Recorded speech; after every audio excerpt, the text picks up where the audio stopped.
Throw it away, Dad. It is garbage. That is what my daughter Megan said as she tossed my late wife's passbook into a bin filled with greasy pizza boxes. She thought she was throwing away a worthless relic from a library worker who never made more than minimum wage. She had no idea she was throwing away $3.8 million and her own freedom. When I walked into the bank the next morning, the director did not just turn pale. He hit a silent alarm that would end my daughter's life as she knew it. But before we get to the handcuffs, let me tell you how a grieving husband became his family represents worst nightmare. Before I continue this story, please let me know where you are watching from in the comments below. Hit like and subscribe if you have ever had to stand up to family who underestimated your worth. My name is Wallace Bennett, but everyone calls me Wally. I am 67 years old, and I have spent 40 years of my life on the assembly line at a Ford plant just outside Detroit. I have calluses on my hands that will never go away, and a back that aches when it rains, but I have always been proud of the life I built. I thought I had built a family too. I was wrong. The air in the funeral home was so cold I could see my own breath. Or maybe it was just the chill coming from the two people standing next to me. My wife Dorothy lay in a casket at the front of the room. She looked peaceful, which was a mercy considering the sudden heart attack that took her from me 3 days ago. I wanted to weep. I wanted to fall to my knees and scream because the silence in the room was deafening. But I could not. Because my daughter Megan and her husband Brian were not mourning. They were calculating. I stood there in my only black suit, the one I bought for our 25th anniversary. It was a little tight around the shoulders now, but I polished my shoes until they shined because Dorothy always liked a sharp-dressed man. I looked at her face one last time, memorizing the laugh lines around her eyes. And then the whispering started. It was a low hiss like a leaking radiator. I turned my head slightly. Megan was standing near the floral arrangements, holding her phone. She was not looking at her mother. She was looking at the invoice on the screen. "I cannot believe he paid $3,000 for the oak casket," she whispered to Brian. "It is going into the ground, Brian. It is going to rot. Pine would have been half the price. Who is going to know the difference once the dirt is on top of it?" Brian adjusted his tie. He looked bored. He was checking his watch every 30 seconds. He leaned in and whispered back, "Just let it go, babe. The faster we get this over with, the faster we can get to the house and see what we are working with. Check Zillow again. Did the estimate go up?" My hands curled into fists at my sides. My wife was not even cold in the ground yet, and they were checking real estate prices. I wanted to say something. I wanted to tell them to get out. But I was tired. I was so tired. Grief does that to you. It hollows you out until you feel like an old engine block left in the junkyard. The funeral director, Mr. Henderson, approached us with a somber look. He was a kind man who had handled, my father's service years ago. "Mr. Bennett," he said softly, "we are ready to begin the service. I just need to confirm the flower arrangements. You requested yellow roses. Mrs. Bennett is favorite." Before I could nod, Megan stepped in front of me. Her heels clicked sharply on the linoleum floor. "Actually, we need to change that," she said, her voice sharp and professional, the same voice she used to lie to clients at her marketing job. "Yellow roses are ridiculous. They are out of season and the surcharge is insane. We will take the carnations. Take the white ones. The cheapest package you have." Mr. Henderson blinked, looking from her to me. "But the roses are already prepared, Mrs. Cole. Your father specifically asked for them." Megan rolled her eyes, a gesture I had seen 1,000 times since she was a teenager. "Well, unprepare them. Dad is not thinking clearly. He is emotional. He does not realize that spending $500 on flowers that are going to be dead in 24 hours is fiscally irresponsible. The dead cannot smell flowers, Mr. Henderson. Swap them out." She turned to me, a fake smile plastered on her face. Right, Dad. We need to save money for the important things. You have to think about your future now. Mom would not want you wasting money. That was the first dagger, using Dorothy as name to justify her cheapness. Dorothy loved yellow roses. I used to buy her a single yellow rose every Friday with my paycheck. It was our tradition, and Megan knew it. But looking at her cold eyes, I realized she did not care. She did not care about traditions or love or respect.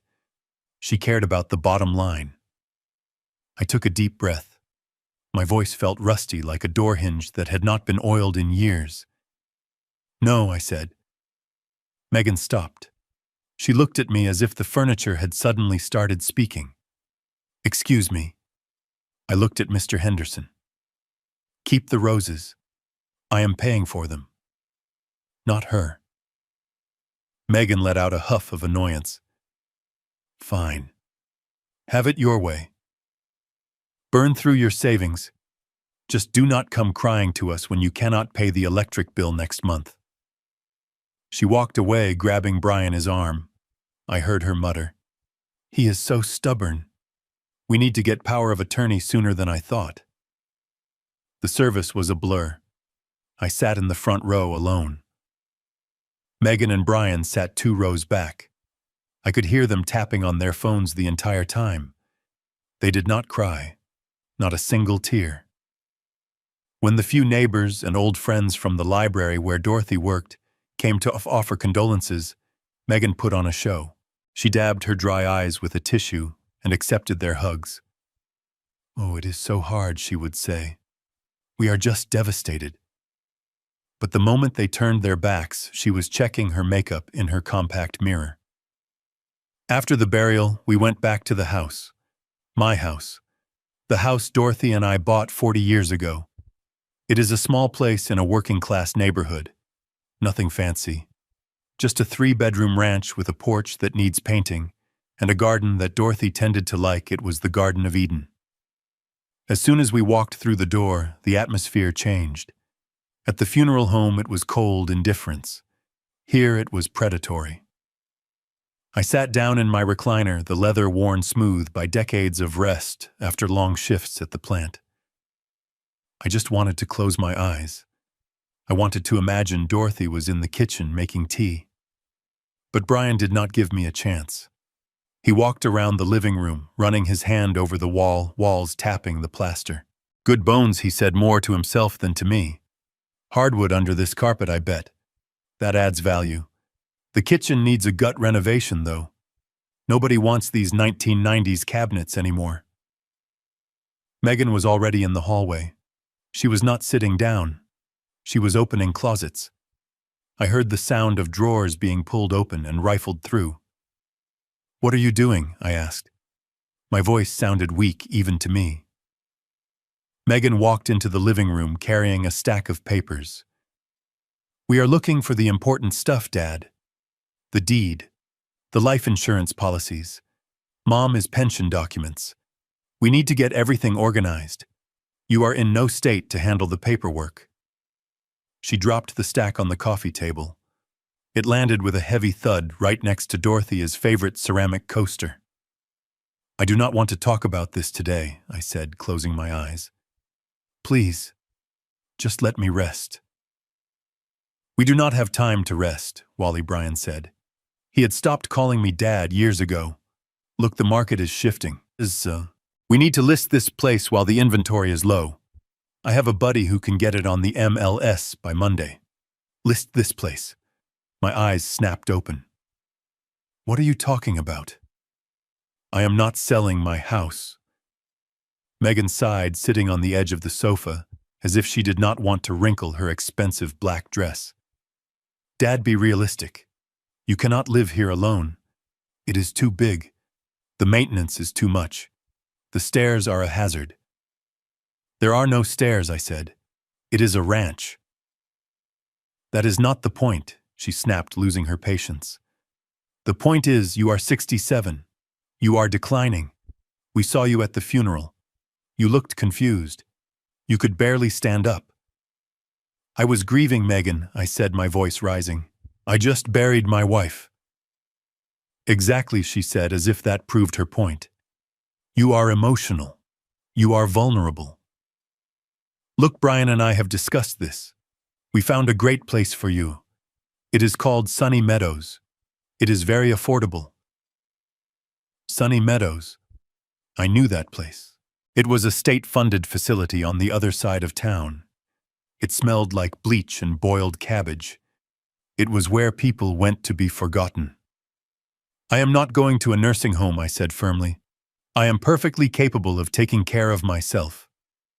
For now, maybe, Brian said, crossing his arms. But what about in 6 months? What if you fall? What if you leave the stove on? We cannot be running over here every day to check on you. We have lives, Wally. We have careers.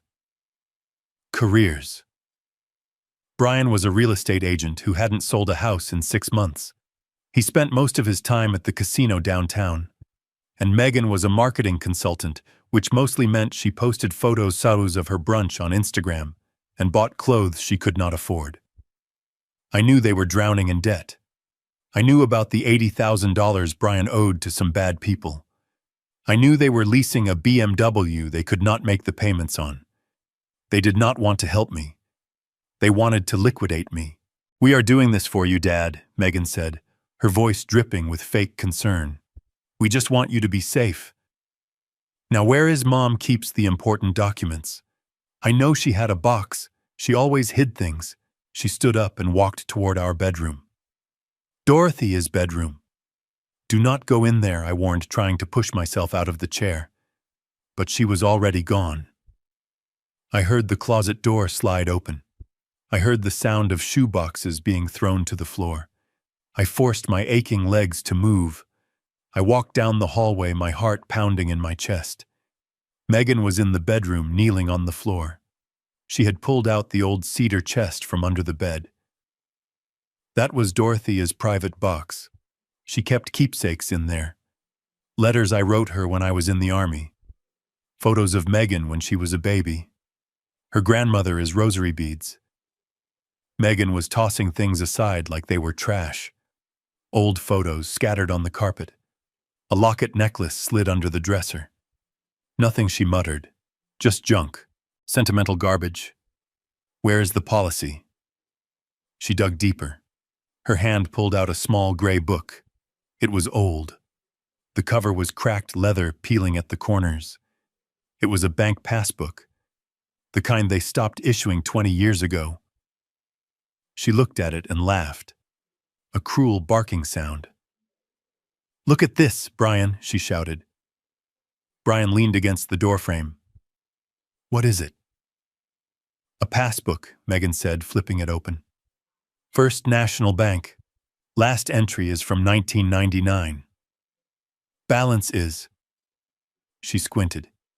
It is illegible. Probably $5. She looked at me with pure contempt. This is what Mom left. A dusty book and a house full of old furniture. She never had any money anyway. She was a librarian, Dad. She made $10 an hour. She probably spent every dime she ever made on those stupid porcelain cats she collected.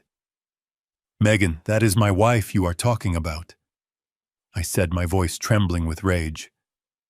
I am just stating facts. Dad, she said, standing up. She held the passbook by the corner like it was contaminated. This is useless. The account is probably closed. It is just clutter. She walked past me toward the kitchen. I followed her. She stopped at the large metal trash can we kept by the back door. It was full of garbage from the wake. Paper plates smeared with potato salad, empty beer cans, greasy napkins. She held the passbook over the bin. Give that to me, I said, reaching out. Why, Dad, she sneered. It is trash. We need to clear this house out if we are going to sell it. You need to learn to let go of things that have no value. She dropped it. I watched in slow motion as the little gray book fell. It landed right on top of a slice of half-eaten pepperoni pizza. A smear of red sauce stained the cracked leather cover. There, she said, dusting her hands off. One less piece of junk. Now sit down, Dad. Brian has the power of attorney papers in the car. We are going to sign them today so we can list the house tomorrow. And do not worry about the Sunny Meadows application. I already filled it out for you. You just need to sign the bottom line. Brian clapped his hands together. Great. I will go get the paperwork. We can celebrate with a beer afterward, Wally. I think there is a six-pack left in the fridge. I stood there staring at the trash can. Something inside me snapped. It was not a loud snap. It was quiet. It was the sound of a cable finally breaking under too much tension. Get out, I said. Megan stopped halfway to the living room. She turned around, her face twisted in confusion. What did you say? I said get out, both of you, get out of my house. Megan laughed nervously. Dad, you are tired. You do not mean that. We are trying to help you. You are trying to bury me, I said, looking up. My eyes were dry now. The tears were gone, replaced by a cold, hard clarity. You threw my wife's memories in the trash. You insulted her, and you think I am going to sign over my life to you. Get out. Brian stepped forward, trying to be intimidating. He was a tall man, but he was soft. He had never worked a day of hard labor in his life. Look, Wally, you are emotional. We are not leaving until we get this sorted. We have debts, okay?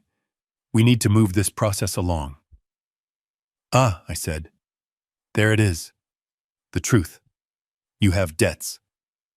Megan shot Brian a look that could kill. Dad, ignore him. We just want you to be secure. I walked over to the back door and opened it wide. The cold Detroit air rushed in, biting and sharp. Leave, now, or I call the police and tell them you are trespassing. And I will tell them about the $80,000 Brian owes to the bookies. I know about it. Dorothy knew about it. Do not think we were blind. Megan's face went pale. She looked at Brian, then back at me. You would not. Try me, I said. She grabbed her purse. Fine. Stay here. Rot in this house alone. But do not call us when you fall and break your hip. Do not call us when the bank takes the house because you cannot pay the taxes. You are on your own, old man. She marched out the door. Brian followed her, muttering curses under his breath. I slammed the door shut and locked it. I engaged the deadbolt. Then I slid the chain lock into place. The house was silent again, but this time it did not feel empty. It felt safe. I walked over to the trash can. My knees popped as I knelt down on the linoleum floor. I did not care about the dignity. I did not care about the grease. I reached into the bin, pushing aside the pizza boxes and the beer cans. My hand closed around the cool leather of the passbook. I pulled it out. I grabbed a clean dish towel and wiped away the tomato sauce. I cleaned it gently, like I was cleaning a wound. I sat at the kitchen table and turned on the overhead light. I put on my reading glasses. Megan was right. The book was old. The pages were yellowed. The first few entries were small. Deposits of $20, $50. The interest was pennies. But then I flipped to the very last page. There was something tucked inside the back sleeve. It was not a machine entry. It was handwritten in ink. Dorothy's neat cursive handwriting. It was a date, from 3 weeks ago, and next to it was a number. I blinked. I wiped my glasses and looked again. 3,850,000, $3,850,000, and underneath the number a short note. For Wally. Do not let Megan see this. Code is our anniversary. I stared at the number. My heart was hammering against my ribs like a piston. 3.8 million. Where did Dorothy get this? She was a librarian. We lived paycheck to paycheck. We clipped coupons. We drove a 10-year-old Ford Taurus. Was she suffering from dementia? Was this just a fantasy she wrote down before she died? But Dorothy was the most practical woman I ever met. She never fantasized about money. She managed every cent we had. I ran my thumb over the ink. It was real. I looked at the trash can where my daughter had thrown it. She had held nearly $4 million in her hand and threw it away because the cover was dirty. A strange feeling washed over me. It was not joy, not yet. It was a cold, burning resolve. Megan thought I was a helpless old man. She thought I was junk, just like this book. I closed the passbook and slipped it into my inside jacket pocket, right next to my heart. Tomorrow, I was going to the bank, and I had a feeling that Sunny Meadows was not going to my future home. But I had no idea that walking through those bank doors was going to trigger a chain of events that would bring down my entire family. I sat there in the dark kitchen, clutching the book, waiting for the sun to rise. The mourning period was over. The war had just begun. The morning sun hit the cracked pavement of Detroit, but it brought no warmth. I stood at the bus stop, shivering in my charcoal suit. It was the same suit I wore to bury Dorothy 3 days ago. It smelled faintly of lilies and mothballs. It was tight around the waist and the cuffs were frayed, but it was the only armor I had. I clutched the inside pocket of my jacket, where the leather passbook rested against my ribs like a hot coal. My phone buzzed in my pocket. It was a violent, angry vibration. I knew who it was before I even looked at the screen. Megan. I let it go to voicemail. It buzzed again, immediately, and again. She was relentless. I finally answered, holding the phone away from my ear. "Dad! Where are you?" she screamed. Her voice was shrill, piercing through the morning traffic noise. "I am at the house and the door is locked." "Why is the chain on?" "I am running errands, Megan," I said, keeping my voice steady. "Just like I told you in the note." "Errands," she scoffed. "You do not have errands. You have a deadline. Brian found a buyer for the house. A cash offer, Dad. They are coming at 4 o'clock to do a walkthrough. I need you here to sign the papers. If you are not back in an hour, I am calling the locksmith to drill the deadbolt, and I am calling Sunny Meadows to come pick you up tonight. Do you hear me? Tonight." I looked down the street, watching the city bus approach. It was a hulking gray beast, belching exhaust. "Do not touch my house, Megan," I said quietly. "It is not your house anymore," she hissed. "It is an asset, and we are liquidating it. You have 1 hour." The line went dead. I stared at the phone. My own daughter was treating me like a squatter in the home I had paid for with 40 years of sweat. She was going to drill the locks. She was going to throw me into a state facility before the sun went down. I stepped onto the bus. It was crowded with people heading to shifts I used to work. Tired faces, calloused hands. I squeezed into a seat near the back. I felt small. I felt old. Maybe Megan was right. Maybe I was just a confused old man chasing a ghost. Maybe the number in the book was just a figment of Dorothy's imagination. But then I remembered the grease stain on the cover. I remembered Megan throwing it in the trash. Junk, she had called it. No, I was not going back. Not until I knew the truth. The bus dropped me off downtown in front of First National Bank. It was a massive building of glass and steel towering over the street. It looked more like a fortress than a bank. I adjusted my tie, trying to look like I belonged there. But as I saw my reflection in the revolving doors, I saw the truth. I looked like a retired factory worker in a cheap suit who had lost his way.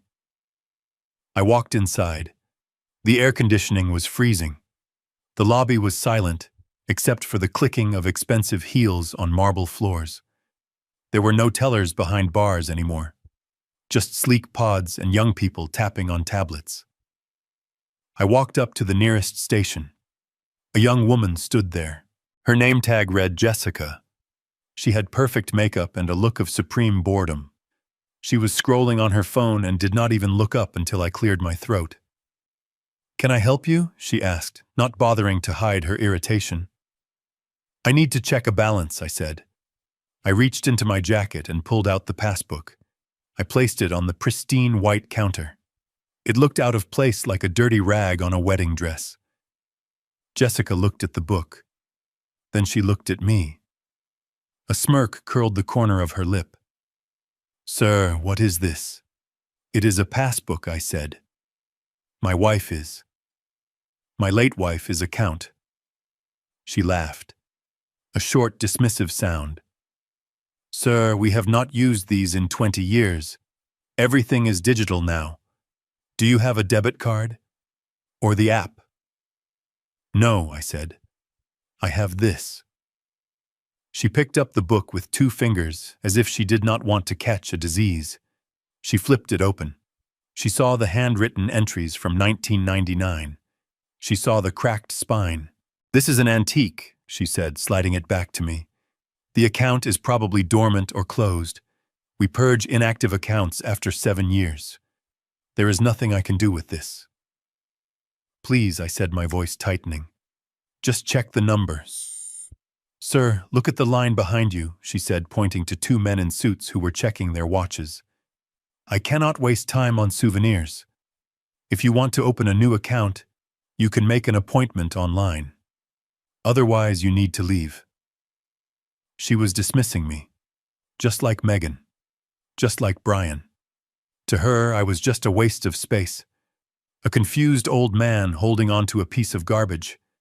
I felt the anger rising again. The same cold anger I felt in my kitchen when I ordered my daughter out. I was not going to be invisible. Not today. "I am not leaving," I said, my voice echoing slightly in the cavernous lobby. Jessica sighed, rolling her eyes. "Sir, do not make me call security. You are causing a disturbance. Take your little book and go home." I slammed my hand down on the counter. The sound was like a gunshot. The entire lobby went silent. The men in suits stopped checking their watches.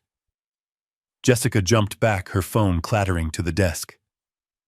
"I have been banking here since before you were born, young lady," I said, my voice shaking, not with fear, but with fury. "I built the cars you drive.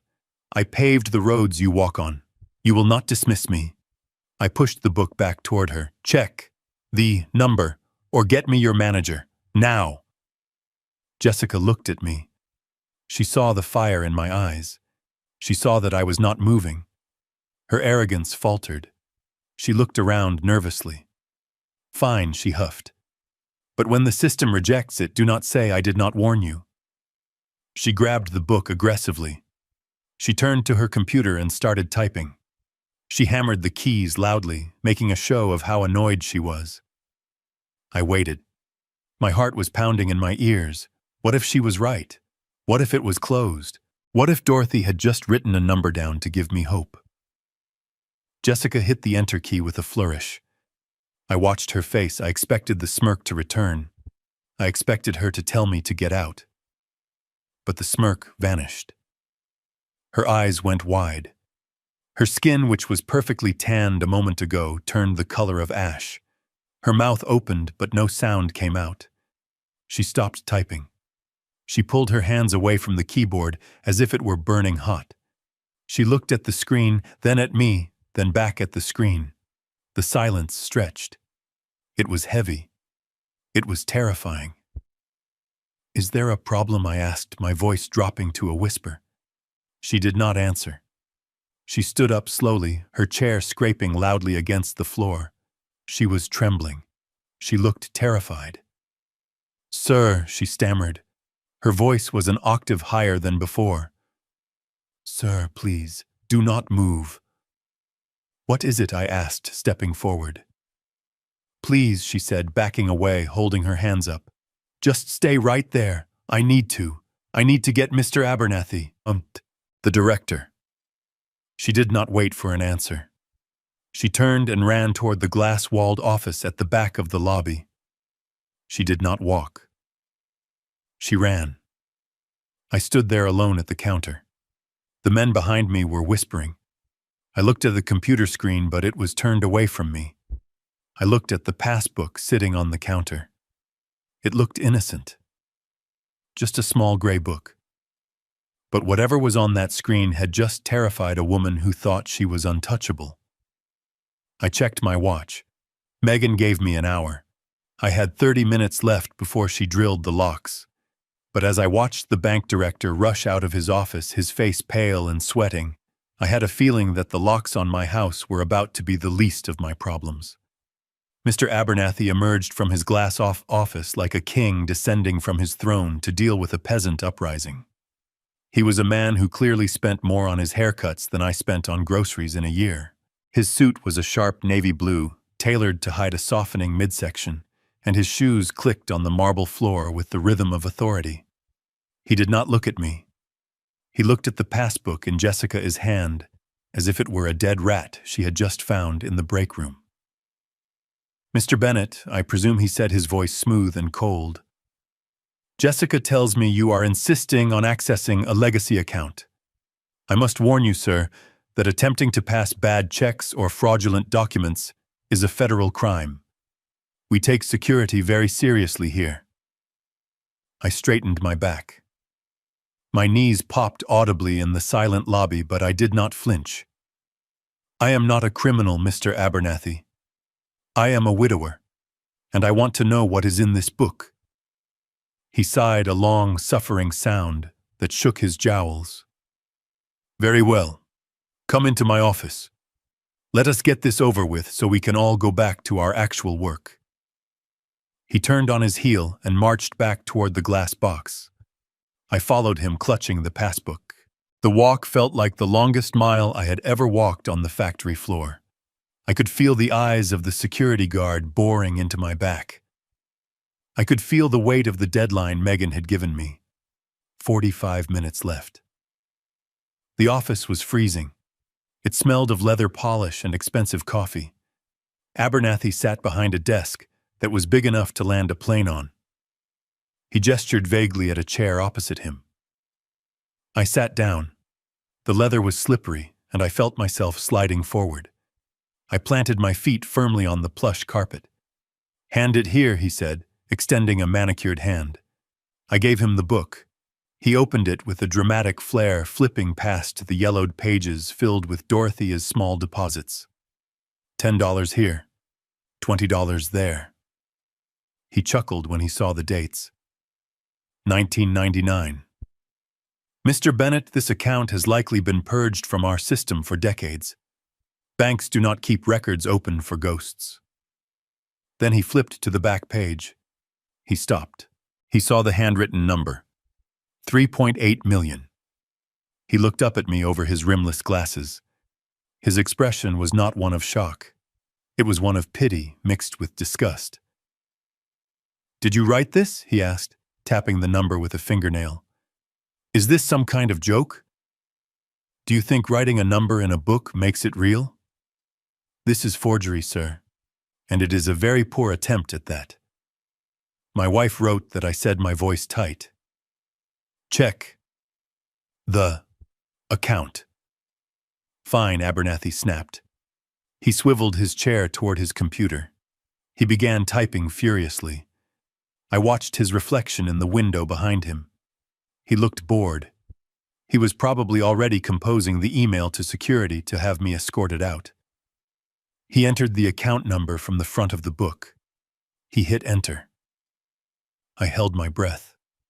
I squeezed the armrests of the chair until my knuckles turned white. Nothing happened for a long moment. The hum of the computer fan seemed to get louder, and then the room changed. It was subtle at first. A low electronic hum started buzzing from the corners of the ceiling. Then the lights in the office dimmed automatically, shifting from a bright white to a dull amber emergency hue. On Abernathy's screen, a large red box popped up. I could see the reflection in the glass behind him. It was flashing. Abernathy stopped moving. His hand hovered over the mouse. Then came the sound. It was a heavy mechanical thud, like the sound of a blast door closing at the plant. It came from the office door behind me. I turned around. A thick steel bolt had slid out from the door frame, engaging the lock automatically. The blinds on the glass walls began to descend, motorized and swift, cutting us off from the view of the lobby. We were sealed in. Abernathy spun his chair around. The arrogance was gone, washed away completely. In its place was a look of absolute primal terror. His face had drained of all color, leaving him looking like a slab of raw dough. Sweat had instantly beaded on his forehead. He stood up, knocking his expensive chair over. It crashed to the floor, but he did not seem to notice. He backed away from the desk, pressing his back against the bookshelf. "Mr. Bennet," he whispered, his voice trembling so hard it cracked. "Please, do not move. Keep your hands where I can see them." My heart hammered against my ribs. What was happening? Had I triggered a silent alarm? Did they think I was robbing the bank? I looked at the screen. The red box was pulsing. I could not read the text from this angle, but it looked like a warning. "What did you do?" I asked, standing up. "Why is the door locked?" "Sit down," Abernathy shrieked, holding his hands up as if to ward off a blow. "Sit down right now. I have not done anything. The system did it. It is a level 5 lockout." Level 5? That sounded like something from the movies, or the military. I sank back into the chair. My mind was racing. Dorothy, my sweet, quiet Dorothy, who knit sweaters for the grandchildren and volunteered at the soup kitchen. What had she done? Had she stolen this money? Was she a criminal? Was I sitting here holding the evidence of a bank robbery from 30 years ago? The thought made me sick. I had defended her honor to Megan. I had thrown my daughter out of my house to protect this book. And now it looked like I was about to be arrested for her crimes. "Mr. Bennet," Abernathy said, his voice shaking. "Who are you?" "Who are you really?" "I am a retired factory worker," I said, spreading my hands. "I told you. This is my wife's book." "No," Abernathy said, shaking his head rapidly. "No, that is impossible. This account, this specific sequence of numbers, it is tagged as a dead man is switch." "A what?" "A dead man is switch," he repeated. "It is a protocol, a federal protocol. It means this account has been dormant under high-level encryption. It was set to trigger a silent alarm if anyone tried to access it without the biometric key, or if the account holder was flagged as deceased in the Social Security database." He swallowed hard. "It alerts the authorities immediately. Not the local police, Mr. Bennet. The FBI. They are already on their way. The door's locked to keep the person of interest inside." I felt the blood drain from my face. The FBI. For a librarian is savings account. "My wife was a librarian," I stammered. "She checked out books. She made $10 an hour." Abernathy looked at the screen again, then back at me. He looked at me differently now. The fear was still there, but it was mixed with a dawning realization. He stepped forward cautiously, moving around the desk. He looked at the passbook lying on the blotter. "Mr. Bennet," he said softly, "librarians do not have level 5 encryption on their accounts. Librarians do not have $3.8 million sitting in a holding fund that generates more interest in a month than you probably made in a year. And librarians certainly do not have a flagging note on their file that says, 'Do not detain.' Protect at all costs." He pointed a shaking finger at the screen. I looked. The red box had stopped flashing. Text was scrolling across the screen now. "Account verified.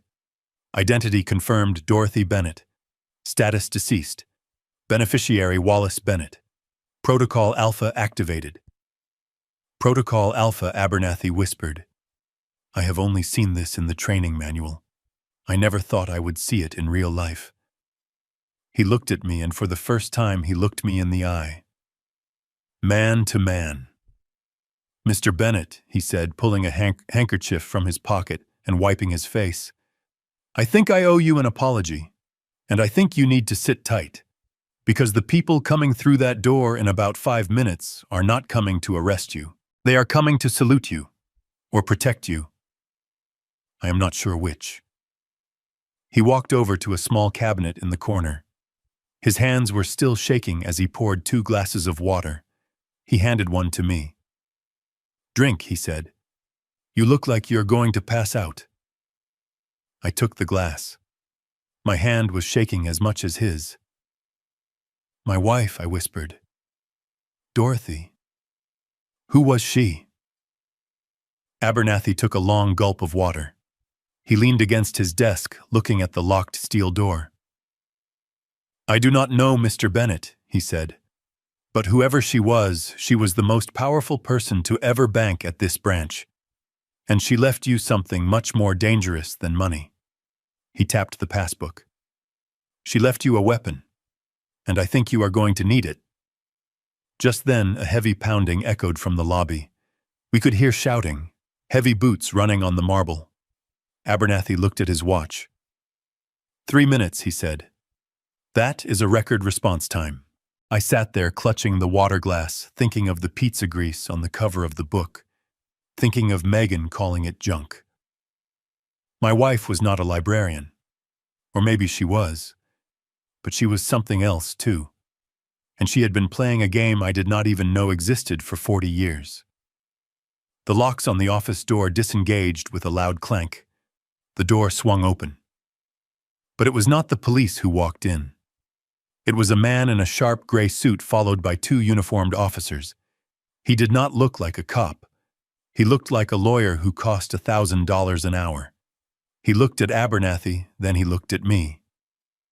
"Mr. Bennett," he asked. I nodded. "My name is Detective Sullivan," he said. "We have been waiting for this account to become active for a very long time. We need to talk about your daughter. And we need to talk about the tea your wife was drinking before she died."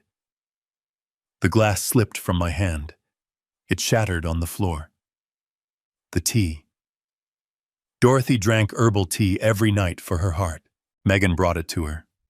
Every single week. "Special blends," she said. "Expensive stuff." I looked at the detective. And in that moment, the grief in my chest turned into something cold and hard and sharp. It turned into a blade. "My wife did not die of a heart attack, did she?" I asked, my voice dead calm. Detective Sullivan shook his head slowly. "No, sir. She did not. And she knew it was happening. That is why she sent you here." I looked at the passbook. It was not just money. It was justice. And I was about to serve it cold. Detective Sullivan did not wait for me to process the horror of his words. He gestured to the steel door at the back of the office that led to the secure vault area. "We need to open the box, Mr. Bennett. Your wife left specific instructions that upon the activation of the Protocol Alpha, the contents were to be viewed immediately by you and legal counsel." Mr. Abernathy, still looking like he had seen a ghost, fumbled with his master keys. His hands were shaking so badly, he dropped them once on the plush carpet. I stood up, but my legs felt like lead pipes. The tea. The special herbal tea Megan brought every Sunday. The way Dorothy would smile and drink it, even though she said it tasted bitter. She did it to please her daughter. She did it because she wanted to believe Megan cared. We walked down a long corridor lined with safety deposit boxes. It was silent and cold like a mausoleum. My footsteps echoed the heavy tread of a man walking to his own execution. Sullivan walked beside me, his presence heavy and reassuring. He was not just a cop. He was the sword Dorothy had left behind. "Box number 3850, the same as the code." Abernathy inserted his key. I inserted the key that had been taped inside the back cover of the passbook. I had almost missed it when I cleaned off the pizza sauce. It turned with a smooth mechanical click. The box was long and heavy metal. Abernathy pulled it out and carried it to a private viewing table in the center of the vault. He set it down and stepped back, his job done. Sullivan nodded at me. Open it, Mr. Bennett. I lifted the lid. I expected gold. I expected diamonds. I expected the things rich people hide. Instead, I saw paper. Stacks and stacks of paper. On top was a thick binder with a label that read, "The Nest Egg." I opened it. It was not cash. It was better. It was stock certificates. But not just any stocks. I saw the names. Apple, Microsoft, Amazon, dates going back to the early 80s. I looked at Sullivan confused. Dorothy was a librarian. She made minimum wage. She bought her clothes at Goodwill. Sullivan smiled a sad, grim smile. Your wife was the head archivist for the business section of the Detroit Public Library for 30 years, Mr. Bennett. She read every financial newspaper, every market analysis, and every trend report before anyone else in this city. She did not just check out books. She studied them.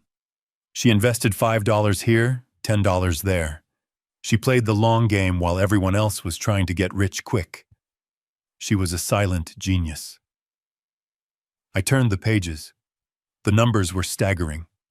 The compound interest alone was more than I made in a decade at the plant. She had built an empire from a library desk, and she never told a soul, not even me. She wanted to surprise you, Sullivan said softly. She wrote in her file that she was planning to reveal it on your 50th anniversary. She wanted to buy you that Mustang you always talked about and take you to Italy. Italy. We had talked about Italy since we were 20. But she never made it to the 50th anniversary, I whispered, because of the tea. Sullivan reached into the box and pulled out a second item. It was a black composition notebook, the kind kids use in school. It was taped shut with red evidence tape. This is the hard part, Mr. Bennett. This is why we are here. He cut the tape with a small pocket knife. He opened the book to a bookmark. It was a Ziploc bag taped to the page. Inside the bag were 3 small blue pills. Read the entry, Sullivan said, pointing to the handwriting. I knew that script. It was Dorothy's. But it was shaky. Weak. September 14th, the entry read. Megan came over today. She was angry about Brian's gambling debts again. She asked about the life insurance. I told her it was not much. She made me tea. It tasted metallic. I pretended to drink it, but I spit it into my napkin when she went to the bathroom. I saved the pills she left on the counter. They are not my heart medication. They look different. I turned the page. My hands were trembling so violently, I almost tore the paper. September 21st. She brought soup. I feel dizzy. My heart is racing, then slowing down. I took the sample to the private lab downtown. I used the dividend money.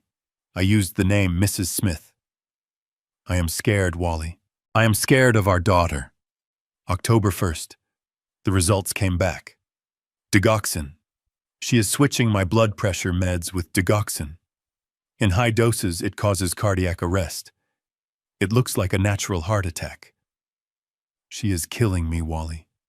She is killing me slowly to pay off Brian's bookie. I cannot tell Wally yet. He would kill them. He would go to prison. I need to protect him. I need to set the trap. If I die, it was Megan. Activate the account. Save Wally. I stopped reading. The room spun. The air felt thin. I grabbed the edge of the table to keep from falling. Digoxin. It is a heart medication, but if you give it to someone who does not need it or give them too much, it stops the heart. It kills you, and it leaves no trace unless you look for it. Megan. My little girl. The girl I taught to ride a bike. The girl I walked down the aisle. She had looked her mother in the face, smiled, and handed her a cup of poison. Week after week, and Dorothy knew. She sat there dying, feeling her heart fail, and she documented it. She gathered evidence. She built a case from her deathbed, because she knew I was too soft to see the truth. She knew I would never believe it unless I saw it in her own handwriting. I looked at the baggie of blue pills, the murder weapon. Why didn't she call the police? I choked out. Why didn't she tell me? Sullivan placed a hand on my shoulder. Because she knew the law, Mr. Bennett. Without proof, it is just an old woman's word against her daughter. Megan would have claimed your wife was senile. She would have put Dorothy in a home just like she plans to do to you. Dorothy needed indisputable proof. She sacrificed herself to get it. And she set this trap so that if Megan tried to throw you away, you would find the truth. I fell into the chair. A sound ripped out of my throat, a howl of pure animal pain. I cried for my wife. I cried for her fear. I cried for the loneliness she must have felt sitting in that kitchen drinking tea with a monster. I cried until my chest hurt, until my eyes burned. And then the tears stopped. Just like that. They stopped. I looked at the passbook. $3.8 million. I looked at the notebook, the evidence of murder. I looked at the bag of pills. Something inside me hardened. It was like the molten steel at the factory cooling into something unbreakable. The grief evaporated. The sadness vanished. All that was left was a cold, dark rage. Megan thought I was a senile old man. She thought I was a burden. She thought she had won. She had thrown my wife's life into the garbage. I stood up.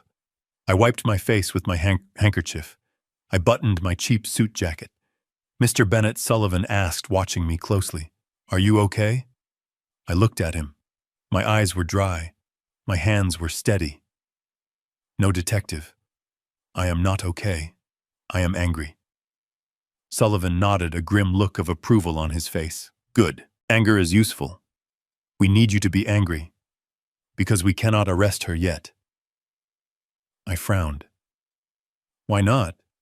You have the diary. You have the pills. We have evidence of a crime," Sullivan said. "But we need a confession, or an overt act. We need her to try to do it to you. We need to catch her in the act of fraud or attempted murder against you. We need to nail the coffin shut so tight she never sees daylight again." He reached into his briefcase and pulled out a small black device. It was a wire. "We need you to go back there, Mr. Bennett. We need you to play the role she cast you in.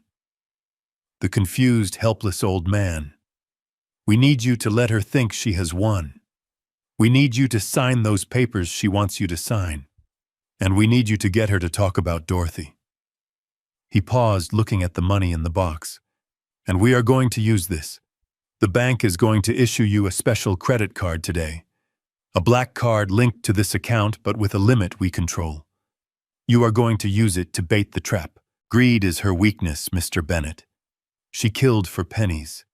Imagine what she will do when she thinks she has hit the jackpot." I looked at the wire. I looked at the money. I thought about Megan sneering at the funeral. I thought about Brian measuring my living room for a sale. I thought about Dorothy dying alone in that kitchen. I picked up the wire. "Wire me up," I said. Abernathy, the bank director, stepped forward. He looked terrified, but he also looked eager to help. "Mr. Bennett, we will expedite the card, and we will have a team monitoring the transaction. You will have full access." I nodded. "I am going home," I said. "My daughter wants to sell my house. I think I will let her try." Sullivan smiled. It was a shark's smile. "That is the spirit. Just remember, Mr. Bennett, you are not a victim anymore. You are the bait, and she is a starving rat." I took the passbook and put it back in my pocket. It felt heavier now. It carried the weight of a life. I walked out of the vault. I walked through the lobby. I did not look like a confused old man anymore. I felt like a soldier going back to the front lines. Megan was waiting for a helpless father to come home and surrender. She was about to meet the man who was going to burn her world to the ground. I checked my watch. The hour was up.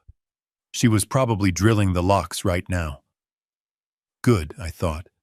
Let her break in. Let her feel powerful. Because when the trap snapped shut, I wanted her to be standing right in the center of it. I stepped out into the Detroit sunshine. It was still cold, but I didn't feel it.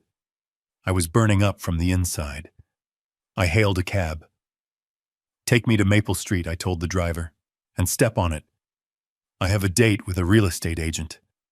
The war had moved from the bank to my living room, and I was bringing heavy artillery. The cold circle of the microphone taped to my chest felt like a second heartbeat thumping against my skin. It was a small device, barely the size of a quarter, but it felt heavy with purpose. I buttoned my shirt over it, ensuring the fabric lay flat. I adjusted my tie, checking my reflection in the polished glass of the bank director's office. I did not see a millionaire. I did not see a man with an army of lawyers and federal agents behind him.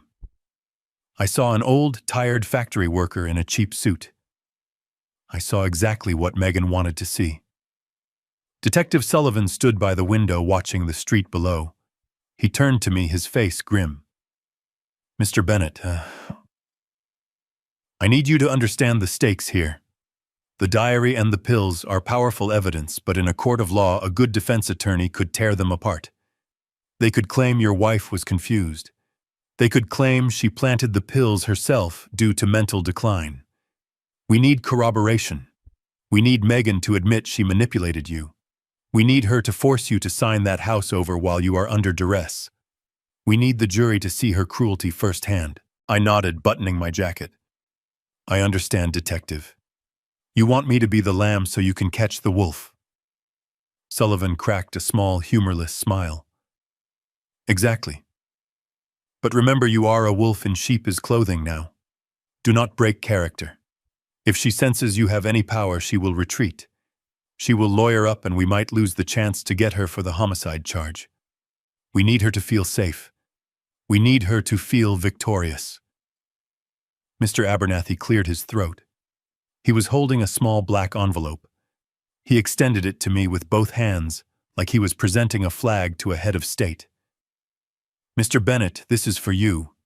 It is the obsidian card. It is linked directly to the trust. There is no spending limit. It is accepted anywhere in the world. But for now, keep it hidden. Use it only when the trap is ready to spring." I took the envelope. The card inside was heavy, made of metal, not plastic. It was cold to the touch. I slipped it into my wallet behind my expired union card and a photo of Dorothy. It sat there, a silent promise of the power I now held. A nuclear option waiting for the push of a button. I took a deep breath. I let my shoulders slump. I relaxed the muscles in my face, letting the lines of grief and exhaustion show. I made my hands tremble slightly. I practiced the look of a man who had lost everything. "I am ready," I said, my voice raspy. Sullivan handed me a small earbud. "Keep this in your pocket for now. We will be listening to everything.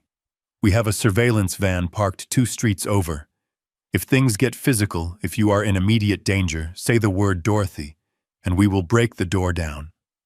Otherwise, let it play out. Let them dig their own graves." I walked out of the bank and into the afternoon light. The city looked different now. The noise of the traffic, the smell of exhaust, it all felt sharper. I hailed a cab, my movements slow and deliberate. "Take me to the suburbs," I told the driver, giving him my address. "And drive slow. I am in no hurry to get home." The ride gave me time to think. I thought about Dorothy. I thought about the woman who saved coupons to buy me a new fishing rod for my birthday. The woman who wore the same winter coat for 10 years, so Megan could have braces. She had been hiding a fortune, not out of greed, but out of fear. She had been protecting us from the monster we raised. And now I had to go back into the belly of the beast. When the cab pulled up to my curb, my heart stopped. There was a white van in the driveway. A massive dumpster had been dropped on my front lawn, crushing the hydrangeas Dorothy had planted 30 years ago. Megan and Brian were there. They were coming out of the front door, their arms full of clothes. My wife is clothes. I watched through the cab window as Megan tossed a bundle of fabric into the dumpster. I saw a flash of blue. It was Dorothea's Sunday dress, the one she wore to church, the one she was wearing in the last photo I took of her. Next came Brian carrying a box of books. Dorothea's books. Her romance novels, her gardening guides, her collection of poetry. He dumped them over the side of the metal bin like he was emptying a litter box. Rage, hot and blinding, surged up my throat. I wanted to jump out of the cab and tear them apart with my bare hands. I wanted to scream. I wanted to show them the black card and tell them I could buy and sell their miserable lives 100 times over. But I touched the microphone on my chest. I remembered Sullivan's words. Let them dig. I paid the driver, my hands shaking. This time the shaking was not an act. It was the only way to keep from exploding. I stepped out onto the sidewalk. I hunched my shoulders. I looked at the ground. I walked up the driveway looking like a man who had just been told he had a week to live. Megan saw me first. She dusted off her hands, her face set in a mask of annoyance. Finally she shouted, "You are late. The buyer is going to be here in 2 hours. Look at this place, Dad. It is a hoarder's nest. We are doing you a favor getting rid of all this junk." Junk. That word again. I stopped in front of the dumpster. I looked at the sleeve of Dorothea's blue dress hanging over the rusty metal edge. It fluttered in the wind like a flag of surrender. I forced myself to look away. I forced myself to look at Megan with watery, defeated eyes. "It does not matter," I said, my voice breaking perfectly. "It does not matter anymore, Megan." She stopped. She looked at me closely, searching for a fight. When she did not find one, her posture relaxed. She smiled a shark-like grin. "What happened at the bank, Dad? Did they laugh you out of there?" I nodded slowly. I stared at my shoes. They said it was expired. I lied. They said the account was closed in '99. There was nothing. Just a clerical error. It is worthless. Just an old book. I saw the relief wash over her face. It was instantaneous. Her shoulders dropped and she exchanged a look of pure triumph with Brian. They were not disappointed that there was no money. They were happy. Because if I had money, I had power. And if I was broke, I was theirs. "I told you," Brian said, chuckling as he wiped sweat from his forehead. "I told you it was a waste of time, Wally. You are living in the past. But hey, do not worry. We have a plan." Megan walked over and put a hand on my shoulder. It felt heavy and fake. "See, Dad. This is why you need us. You are chasing fantasies while we are trying to deal with reality. But it is okay. We forgive you for running off." She guided me toward the house, stepping right over a pile of Dorothea's knitting yarn that had fallen in the grass. "Come inside," she said, her voice dripping with condescension. "The real estate attorney is on his way. We have the papers ready. We can sign the house over, get the cash, and get you settled at Sunny Meadows by tonight. You will see. It is for the best. You do not have to worry about money ever again. We will handle everything." I let her lead me. I walked past the empty shelves where Dorothea's porcelain cats used to sit. I walked past the blank spots on the wall where our family photos used to hang. They had stripped the house. They had erased 40 years of life in a single afternoon. I sat down at the kitchen table. It was the only piece of furniture left in the room. "Okay, Megan," I whispered. "I am tired. I just want to rest." "Good," she said, patting my hand. "Just sign the papers, Dad, and then you can rest for the rest of your life." I looked at the pen she placed in front of me. I looked at the contract. I was going to sign. But not because I was giving up. I was signing because I was loading the trap, and when it snapped, it was going to take their fingers with it. The kitchen was silent, except for the hum of the refrigerator, which was now the loudest thing in the house since they had stripped the walls bare. I sat at the laminate table, my hands resting on my knees, trying to stop them from trembling. It was not fear that made them shake. It was the adrenaline coursing through my veins, the kind of electric current I used to feel before a shift change at the plant, when the heavy machinery roared to life. But I had to make it look like fear. I had to make it look like age and defeat. Megan stood across from me, her arms crossed over her chest. She was watching me like a hawk watches a field mouse waiting for one wrong move.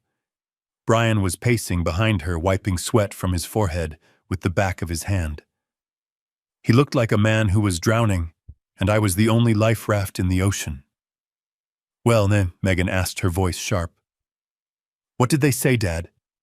Stop dragging it out." I let my shoulders slump forward, collapsing into the posture of a beaten man. I stared at the scuffed linoleum floor, avoiding her eyes.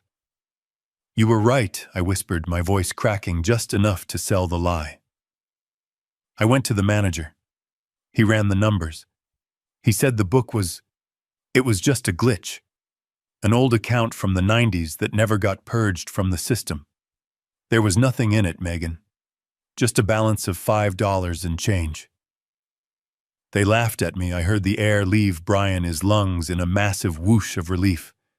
It was the sound of a man who had just dodged a bullet. He let out a jagged laugh that sounded more like a bark. "I told you," he shouted, slapping his thigh. "I told you, Wally. You are living in a fantasy world.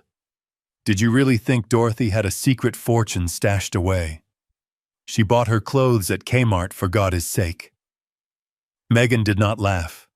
She just closed her eyes and tilted her head back, exhaling slowly. I saw the tension drain out of her neck. She was not disappointed that I was broke. She was relieved. If I had money, I had options. If I was broke, I was hers. "See, Dad," she said, opening her eyes and looking at me with that pitying expression that made my stomach turn. "I tried to tell you. I tried to save you the embarrassment. But you never listen. You always have to do things the hard way." "I am sorry," I mumbled, rubbing my face with my hands, making sure to cover the small microphone taped to my chest. "I just thought Dorothy was always so good with numbers." "Yeah, well, numbers do not magically turn into millions," Megan said dismissively. She pulled a chair out and sat down opposite me. The metal legs scraped loudly against the floor. She reached into her oversized designer bag and pulled out a thick stack of documents. She placed them on the table between us. "Okay, Dad. The fantasy is over. Now we have to deal with reality. The buyer Brian found is serious. He is a cash investor. He wants to close in 48 hours. He is offering $450,000. $450,000.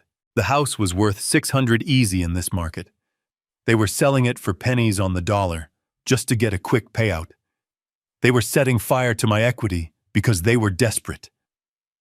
"That seems low," I said weakly. "It is a fair offer for a teardown," Brian interjected quickly, stepping up to the table. He leaned over, looming over me. "Look at this place, Wally. The roof is shot. The wiring is ancient.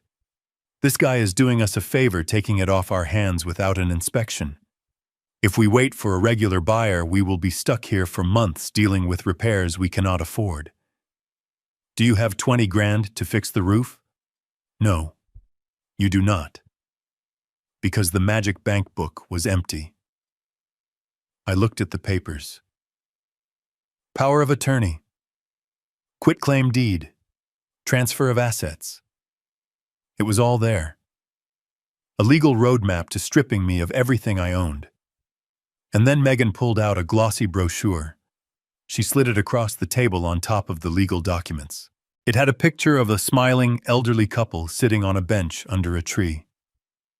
"Sunny Meadows," she said, her voice taking on that sickly sweet tone again. "I called them while you were gone, Dad. They have a bed opening up tomorrow.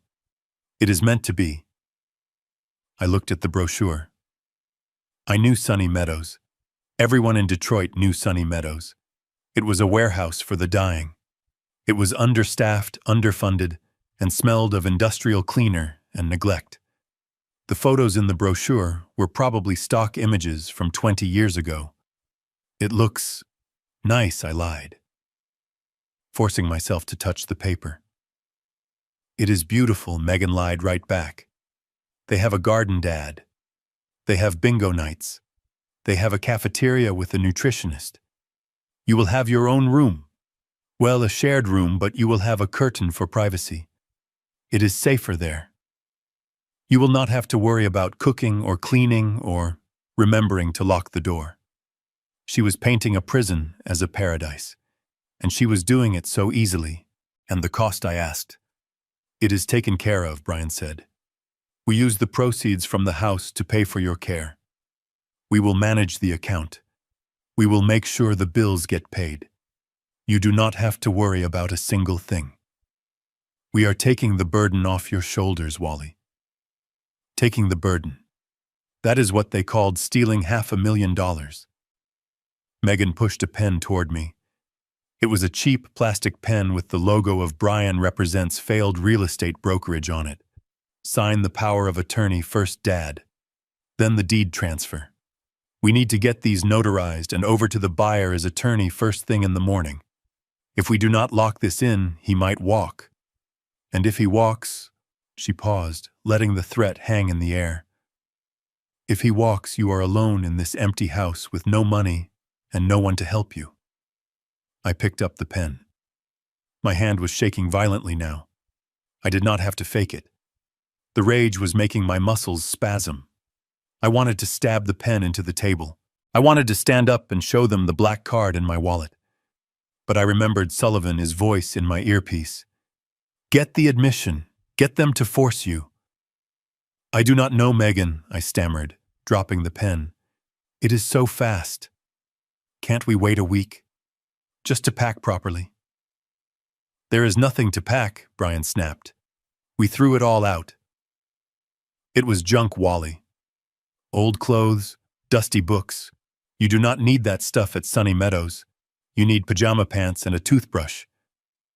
You threw out your mother as things, I asked, looking at Megan. Megan sighed. Dad, we went over this. Mom is gone. Her stuff was just clutter. We are trying to streamline your life.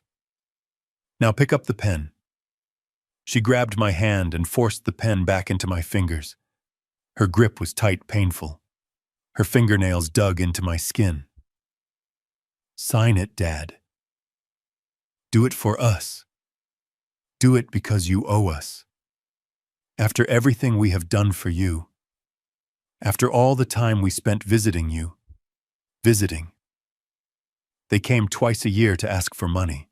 I held the pen over the signature line. I looked at the paper. I looked at them. Their eyes were hungry. They were not looking at me.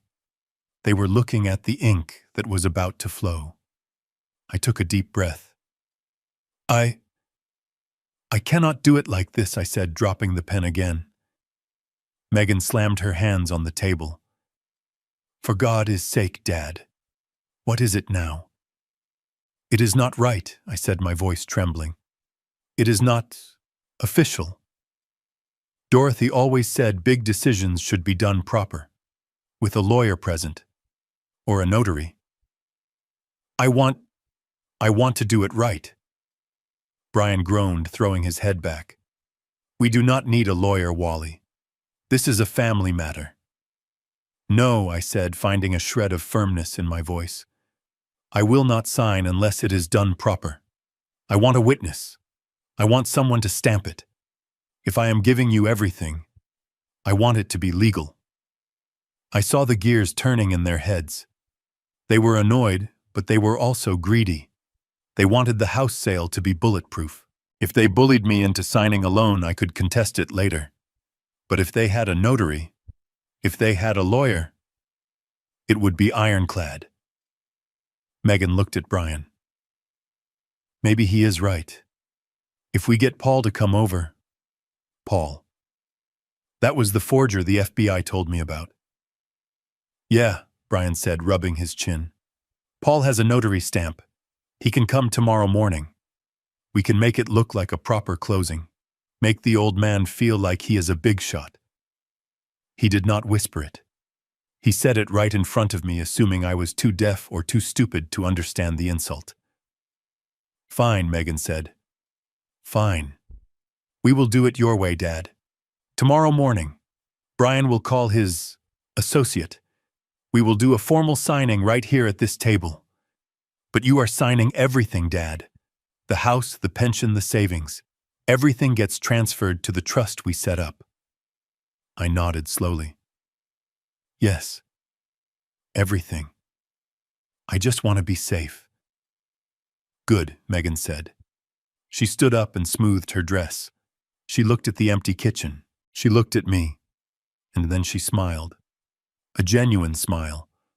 Because she thought she had won. She walked over to the refrigerator. I am starving, she said. All this drama has made me hungry. Brian, order some pizzas. The expensive ones from Mario is. And get some beer, we should celebrate. Celebrate, I asked. Yeah, Dad, Brian said, pulling out his phone. Celebrate your retirement. Celebrate the new chapter.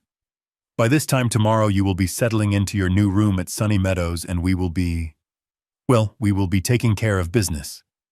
He winked at Megan. I sat there while they ordered pizza. I sat there while they drank my beer, the last six-pack of the lager Dorothy used to buy me. I watched them toast to their good fortune. They ate greedily, grease running down their chins, talking about the trip to Hawaii they were going to book as soon as the house money hit their account. They ignored me completely. I was just a piece of furniture in the corner. A piece of furniture they were about to throw out. I ate a slice of plain cheese pizza because I needed the strength. I drank a glass of tap water. Megan was laughing at something on her phone. Brian was looking up flight prices. You know, Dad? Megan said between bites. This is really for the best. Mom would have wanted this. She would have wanted us to be happy. She hated seeing us struggle. I gripped my water glass. Dorothy hated seeing them struggle because they were lazy, not because the world was hard. You are right, I said softly. Your mother always wanted you to get what you deserve. Megan did not hear the double meaning. She just nodded. Exactly. The night wore on. They got drunker, they got louder. They started talking about the renovations they would do to their own house. A new pool. A home theater. I excused myself. I said I was tired. I said I needed to rest for the big day tomorrow. Go ahead. Dad, Brian waved a hand dismissively. Get your sleep. You have a lot of signing to do in the morning. I walked down the hallway to my bedroom. The mattress was bare because they had stripped the linens. The closet was empty. I lay down on the bare mattress in my clothes. I could feel the wire taped to my chest. I could feel the passbook in my pocket. I stared at the ceiling, listening to my daughter and her husband laugh in my kitchen. They were celebrating my destruction. They were celebrating the death of my wife because it was their payday. Let them laugh, I thought. Let them drink. Let them think I am a confused old fool. Tomorrow morning they were bringing a criminal into my house to notarize a fraudulent document. Tomorrow morning they were going to put a pen in my hand. And tomorrow morning I was going to sign their warrant. I closed my eyes, but I did not sleep. I rehearsed my lines. I checked the wire. I prayed to Dorothy. Just one more day, Dottie, I whispered into the darkness. Just one more day, and then we clean house, then we. The smell of pepperoni and cheap domestic beer filled the empty kitchen, hanging in the stale air like a toxic fog. It was a celebration, they called it. A party to toast the end of my life and the beginning of theirs. Megan had ordered 3 large pizzas from Mario, is the expensive place downtown that Dorothy and I only splurged on for anniversaries. Now greasy cardboard boxes sat open on the bare laminate table, the cheese hardening and the crusts scattered like bones. I sat in the corner on a folding metal chair, my hands wrapped around a glass of lukewarm tap water. I watched them eat. They devoured the food with a hunger that seemed unnatural. It was not just hunger for food, it was a hunger for victory.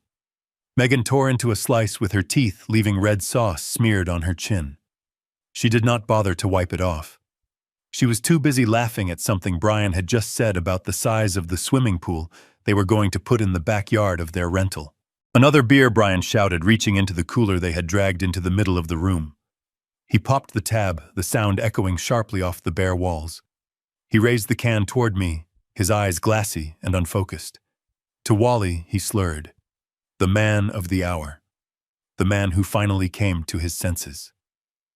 "Cheers," Megan giggled, clinking her half-empty wineglass against his can. She had found a bottle of red in the back of the pantry, one Dorothy had been saving for Christmas, and she was drinking it out of a plastic cup. "To Sunny Meadows. May the bingo be thrilling and the nurses be deaf." They laughed together, a cruel synchronized sound that made my skin crawl. The small black microphone taped to my chest felt like it was burning a hole through my shirt. I shifted slightly, trying to keep my posture slumped, trying to look like the defeated old man they believed I was. I needed them to talk. I needed them to say the quiet part out loud. "You know, Dad," Megan said, leaning back in her chair and kicking her feet up onto the table. Her heels left scuff marks on the surface Dorothy used to polish every Saturday. "You should be thanking us, really. We are saving you from a lonely, miserable existence. This house is a tomb. It smells like old people and medicine." I gripped my water glass tighter. "Does it?" I asked, my voice trembling just enough. "Your mother loved this house. She kept it clean." "Yeah, well, Mom loved a lot of useless things," Megan sneered. "She loved those stupid porcelain cats. She loved coupon clipping. She loved pretending everything was fine when we were barely scraping by. God, she was exhausting. Always hovering, always asking if I was eating enough, if I was happy. It was suffocating." She took a long gulp of wine, her eyes darkening. I waited a beat. I pressed my arm against my ribs, checking the wire. She got sick so fast, I whispered, looking down at my hands. It was a shock. One day she was fine, the next, her heart just stopped. Brian let out a snort of laughter. He wiped his mouth with the back of his hand. "Fast," he muttered. "It wasn't that fast, Wally. It took months." Megan shot him a warning look, but her eyes were hazy with alcohol. "Shut up, Brian." "No, babe, he is right," Brian said, waving his hand dismissively. "The old man doesn't know. He was too busy working at the plant or watching baseball. He didn't see it." "See what?" I asked, looking up. My heart was hammering against the microphone. This was it. This was the moment. Megan sighed, rolling her eyes. She looked at me with a mixture of pity and disdain. "Dad, Mom was weak. Her heart was a ticking time bomb. We just helped nature take its course." "Helped?" I asked softly. Brian leaned forward, his elbows resting on the table. He lowered his voice to a conspiratorial whisper, as if we were sharing a harmless secret. "Those pills, you know," he said. A wicked grin spreading across his face. "The blue ones. The ones she took for her blood pressure." My blood ran cold. "The blue pills. Digoxin, yeah." Megan interrupted, her voice hard. "She hated taking them. Said they made her dizzy. But I made sure she took them, Dad. Every single Sunday when I came over for tea, I made sure she took extra, just to be safe." She giggled again, but this time it sounded manic. "You have to break a few eggs to make an omelet, right, Dad? We needed the insurance money months ago. If she had just gone sooner, we wouldn't be in this mess with the bookies. We wouldn't have to sell the house so fast." She dragged it out. She was stubborn. Even her heart was stubborn. There it was. The confession. Clear as day. Recorded on the wire taped to my chest. They had poisoned her. They had increased the dosage week after week, frustrated that she wouldn't die fast enough to pay their gambling debts. I felt a wave of nausea so strong I almost vomited right there on the floor. I wanted to lung across the table and wrap my hands around their throats. I wanted to scream. I wanted to kill them. But I froze. Brian stood up. He swayed on his feet, his face flushed red. He looked at me, and for a second, I thought he saw the rage in my eyes. I thought he saw through the mask of the senile old man. He stumbled toward me, arms wide open. "Ah, Wally," he slurred. "Do not look so sad. It is the circle of life, buddy. Out with the old, in with the new. Come here. Give your son-in-law a hug." Panic spiked in my chest. If he hugged me, he would feel the wire. He would feel the battery pack taped to my side. He would know. I shrank back into the chair, pressing my spine against the metal. I am not feeling well, Brian," I stammered, raising my hands to ward him off. "Please, I think I need to use the bathroom." Brian ignored me. He lunged forward, wrapping his thick, sweaty arms around my shoulders. He squeezed hard, his breath hot and smelling of stale beer and pepperoni right in my face. "You are a good guy, Wally," he mumbled into my ear. "A little slow, but a good guy. We are gonna take care of you. We are gonna put you in that home, and you are gonna sleep all day. Just like Dorothy." His hand slid down my back. He patted my shoulder blade, then his hand moved lower toward my ribs, toward the wire. My breath caught in my throat. Time seemed to stop. His fingers grazed the edge of the tape holding the device. If he moved his hand 1 inch to the left, it was over. He would find it. He would realize I was a snitch. And in their drunken, desperate state, they might not wait for the nursing home. They might decide to finish me off right here in the kitchen, just like they did Dorothy. I stiffened my muscles, tensing for a fight. I calculated the distance to the steak knife sitting on the counter behind me. "Hey, Brian," Megan shouted from the table. "Leave him alone. You are getting grease on his suit. We need him presentable for the notary tomorrow." Brian paused. His hand hovered over the wire. He patted my back heavily once, twice. "Right," he said, pulling away. "Sorry, Wally. Just feeling the love tonight. We are gonna be rich." He stumbled back toward the cooler, grabbing another beer. I let out a breath I didn't know I was holding. My heart was racing so fast I thought it might interfere with the recording. I stood up, my legs shaking uncontrollably. "I need to lie down," I said, my voice barely a whisper. I am very tired." "Go on then," Megan said, waving a hand dismissively. "Get your rest, Dad. Tomorrow is a big day. Paul is coming at 9. We sign the papers, we get the check, and then we drive you to Sunny Meadows. It is going to be a great day." I walked out of the kitchen, feeling their eyes on my back. I walked down the dark hallway to my bedroom. I closed the door and leaned against it, locking it quietly. I sank to the floor in the dark. I reached into my shirt and carefully peeled the tape back, adjusting the wire. The red light was still blinking steady and true. I had it. I had everything. I had the confession. I had the motive. I had the cruelty. They thought they were celebrating a victory. They thought they were drinking to their future, but they were drinking to their own funerals. I lay down on the bare mattress, clutching the recorder to my chest like a talisman. I could still hear them laughing in the kitchen. Laugh while you can, I thought, staring into the darkness, because tomorrow morning the check comes due, and the price is going to be higher than you can ever pay. The morning sun was blinding as Brian drove us to the strip mall on the edge of town. He and Megan were wearing sunglasses to hide their hangovers, nursing travel mugs of black coffee and snapping at each other about the GPS. I sat in the back seat of their leased BMW, my hands resting calmly on my knees. The wire was still taped to my chest, but I didn't feel it anymore. It had become a part of me like a second skin. We pulled up in front of a nondescript brick building sandwiched between a discount vape shop and a payday loan center. A taped-up piece of paper in the window read, P. Hayes Notary and Legal Services.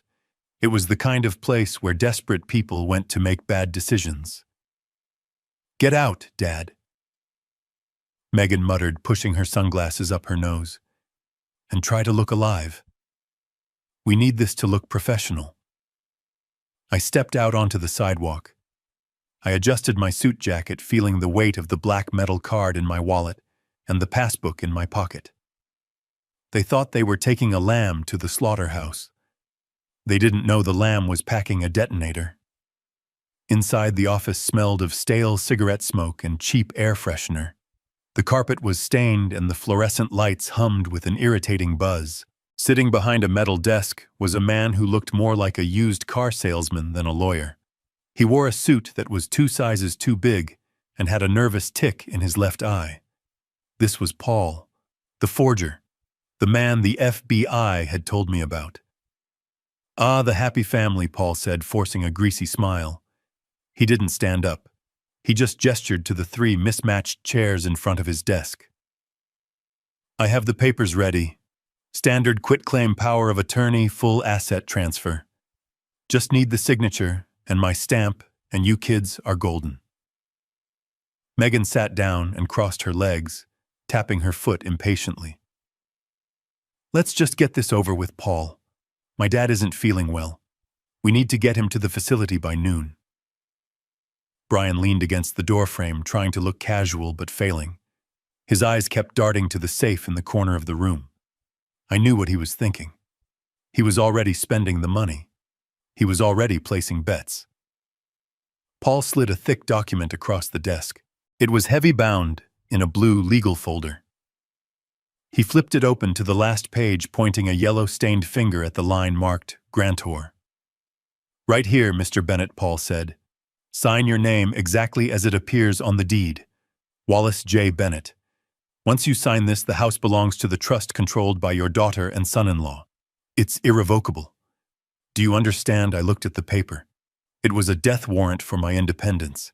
It was a document that said I was too old, too stupid, and too useless to own the roof over my head. "I understand," I said softly. Megan sighed loudly. "Dad, pick up the pen. Don't start having a moment now." I reached out. My hand hovered over the cheap ballpoint pen lying on the desk. I let it tremble. I let it shake so much that Brian groaned in frustration. He pushed off the wall and marched over to me. He grabbed my shoulder, his fingers digging into the muscle. "Sign the damn paper, Wally," he hissed in my ear. "Or so help me God. We will drive you to Sunny Meadows right now and drop you off at the curb without a toothbrush. You sign or you lose everything." I looked up at him. I looked at his sweaty face, his bloodshot eyes. I looked at Megan, who was checking her nails, bored by the destruction of her father's life. I picked up the pen, and then the trembling stopped. It stopped instantly. My hand became as steady as it used to be when I welded chassis frames on the assembly line. The weakness vanished. The confusion in my eyes cleared, replaced by a focus sharp enough to cut glass. I gripped the pen. I felt the cold steel of the desk under my wrist. I looked at the signature line. Wallace J. Bennett. I didn't write my name. Instead, I pressed the tip of the pen into the paper and wrote a number. 3. I wrote it slowly, deliberately carving it into the fiber of the page. 8. Megan frowned, leaning forward. "Dad, what are you doing? That's not your name." 5. I ignored her. I kept writing. 0. Brian leaned closer, squinting at the paper. "Is he having a stroke?" "What is that?" "A code." I finished the last 0 and set the pen down with a decisive click. I sat back in the chair, crossing my arms over my chest. I looked at Paul, then at Brian, and finally at Megan. "That is not a stroke, Brian," I said, my voice strong and deep, filling the small room. "That is the account number you threw in the trash yesterday." Megan froze. Her mouth fell open. What? I reached into my pocket. I moved slowly, letting the suspense hang in the air like smoke. I pulled out the gray passbook still stained with a faint ring of tomato sauce on the cover. I placed it gently on top of the legal documents. I opened it to the last page.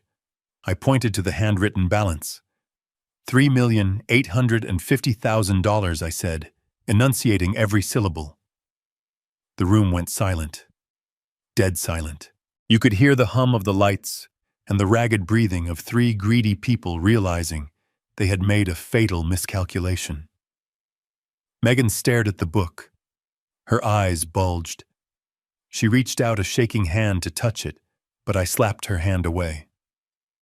Do not touch it, I snapped. You called it junk. You threw it in the garbage. You said Mom never had any money.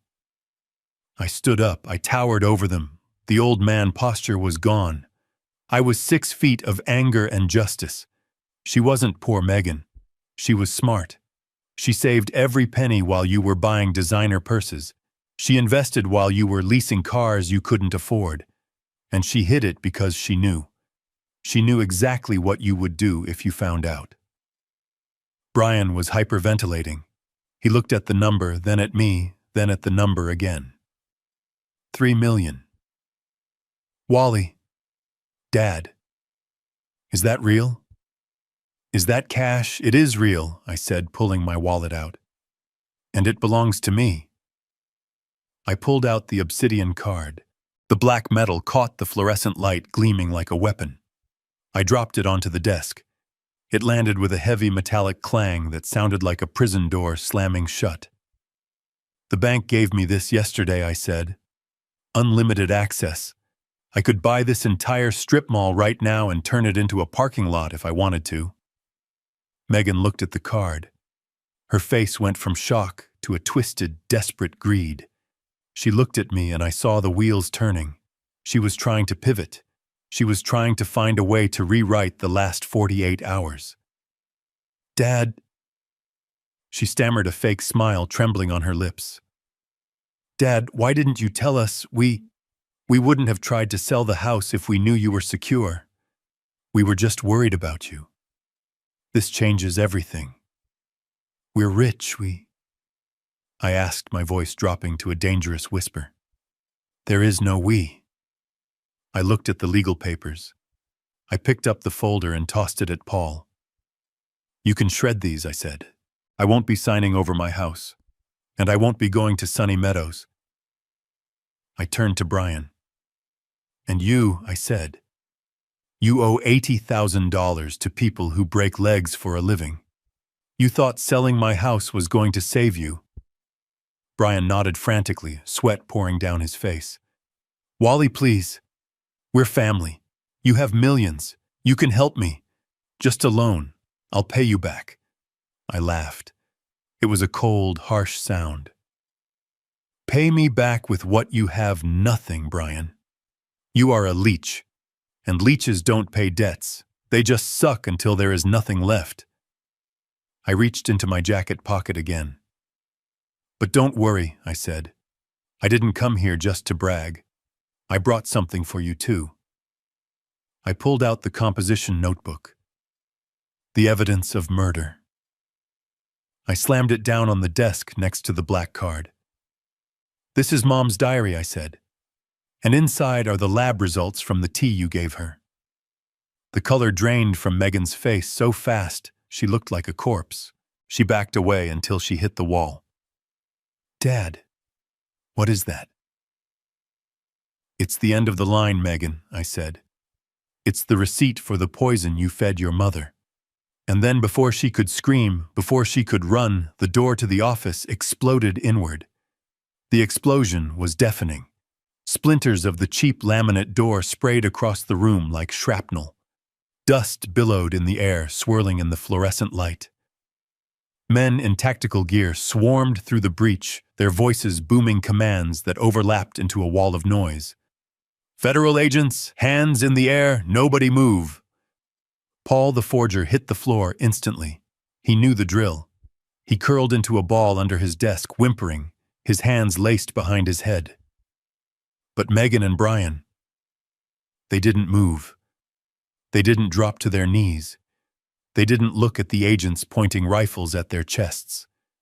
They were looking at the desk. They were staring at the gray passbook and the black metal card as if they were holy relics. The shock that had paralyzed them a moment ago was mutating. It was twisting into something uglier, something primal. I watched the fear drain out of my daughter's eyes, replaced by a feverish, desperate hunger. The number I had written, 3,850,000, was burning a hole in her retina. 3 million, Megan whispered. Her voice was trembling, but not with terror. It was vibrating with greed. $3 million. She took a step forward. An agent shouted, "Ma'am, get on the ground now!" She ignored him. She ignored the red laser dot dancing on her shoulder. She looked at me, her eyes wide and manic, a twisted smile stretching her lips. "Dad," she said, her voice breathy and erratic. "Dad, wait. Wait a second. If Mom had that money, then it's ours. It's family money. We don't need to sell the house. We don't need to fight." She took another step, her hand reaching out, her fingers hooked like claws. "Give it to me, Dad. I'm the executor. I'm the next of kin. I need to manage that. Brian, look. We're rich." Brian was hyperventilating, his gaze darting between the card and the passbook. The $80,000 he owed the bookies was nothing compared to this. The debt, the fear, the threats, it all evaporated in the face of that black card. He lunged. "Wally, buddy!" he shouted, stumbling toward the desk, ignoring the armed agents closing in. "We can fix this. We can pay everyone off. Just hand it over. We're partners, remember?" It was the most pathetic, grotesque display I had ever seen. They were standing on the edge of a cliff, about to fall into a prison cell, and they were trying to loot the bodies before they hit the ground. "Stop!" I barked. My voice cut through the chaos, louder and sharper than the police commands. I snatched the passbook and the card from the desk before their sweaty hands could touch them. I held them up high above my head like a judge holding a gavel. "You want this?" I asked, my voice cold as the grave. "You want the junk? You want the clutter?" Megan lunged across the desk, her fingernails scraping the wood. "It's not junk. It's my inheritance. Give it to me. You're senile. You can't handle that kind of money. It belongs to me." An agent grabbed her arm, spinning her around, but she fought him, thrashing like a wild animal, her eyes never leaving the passbook. "No. Get off me. That's my money. He stole it from me." I looked at her. I looked at the creature I had raised, the woman who had poisoned the mother, who gave her life all for a payout. "It never belonged to you," I said, lowering my hand and placing the items back in my jacket pocket, right next to my heart. "And it never will." I reached into my shirt.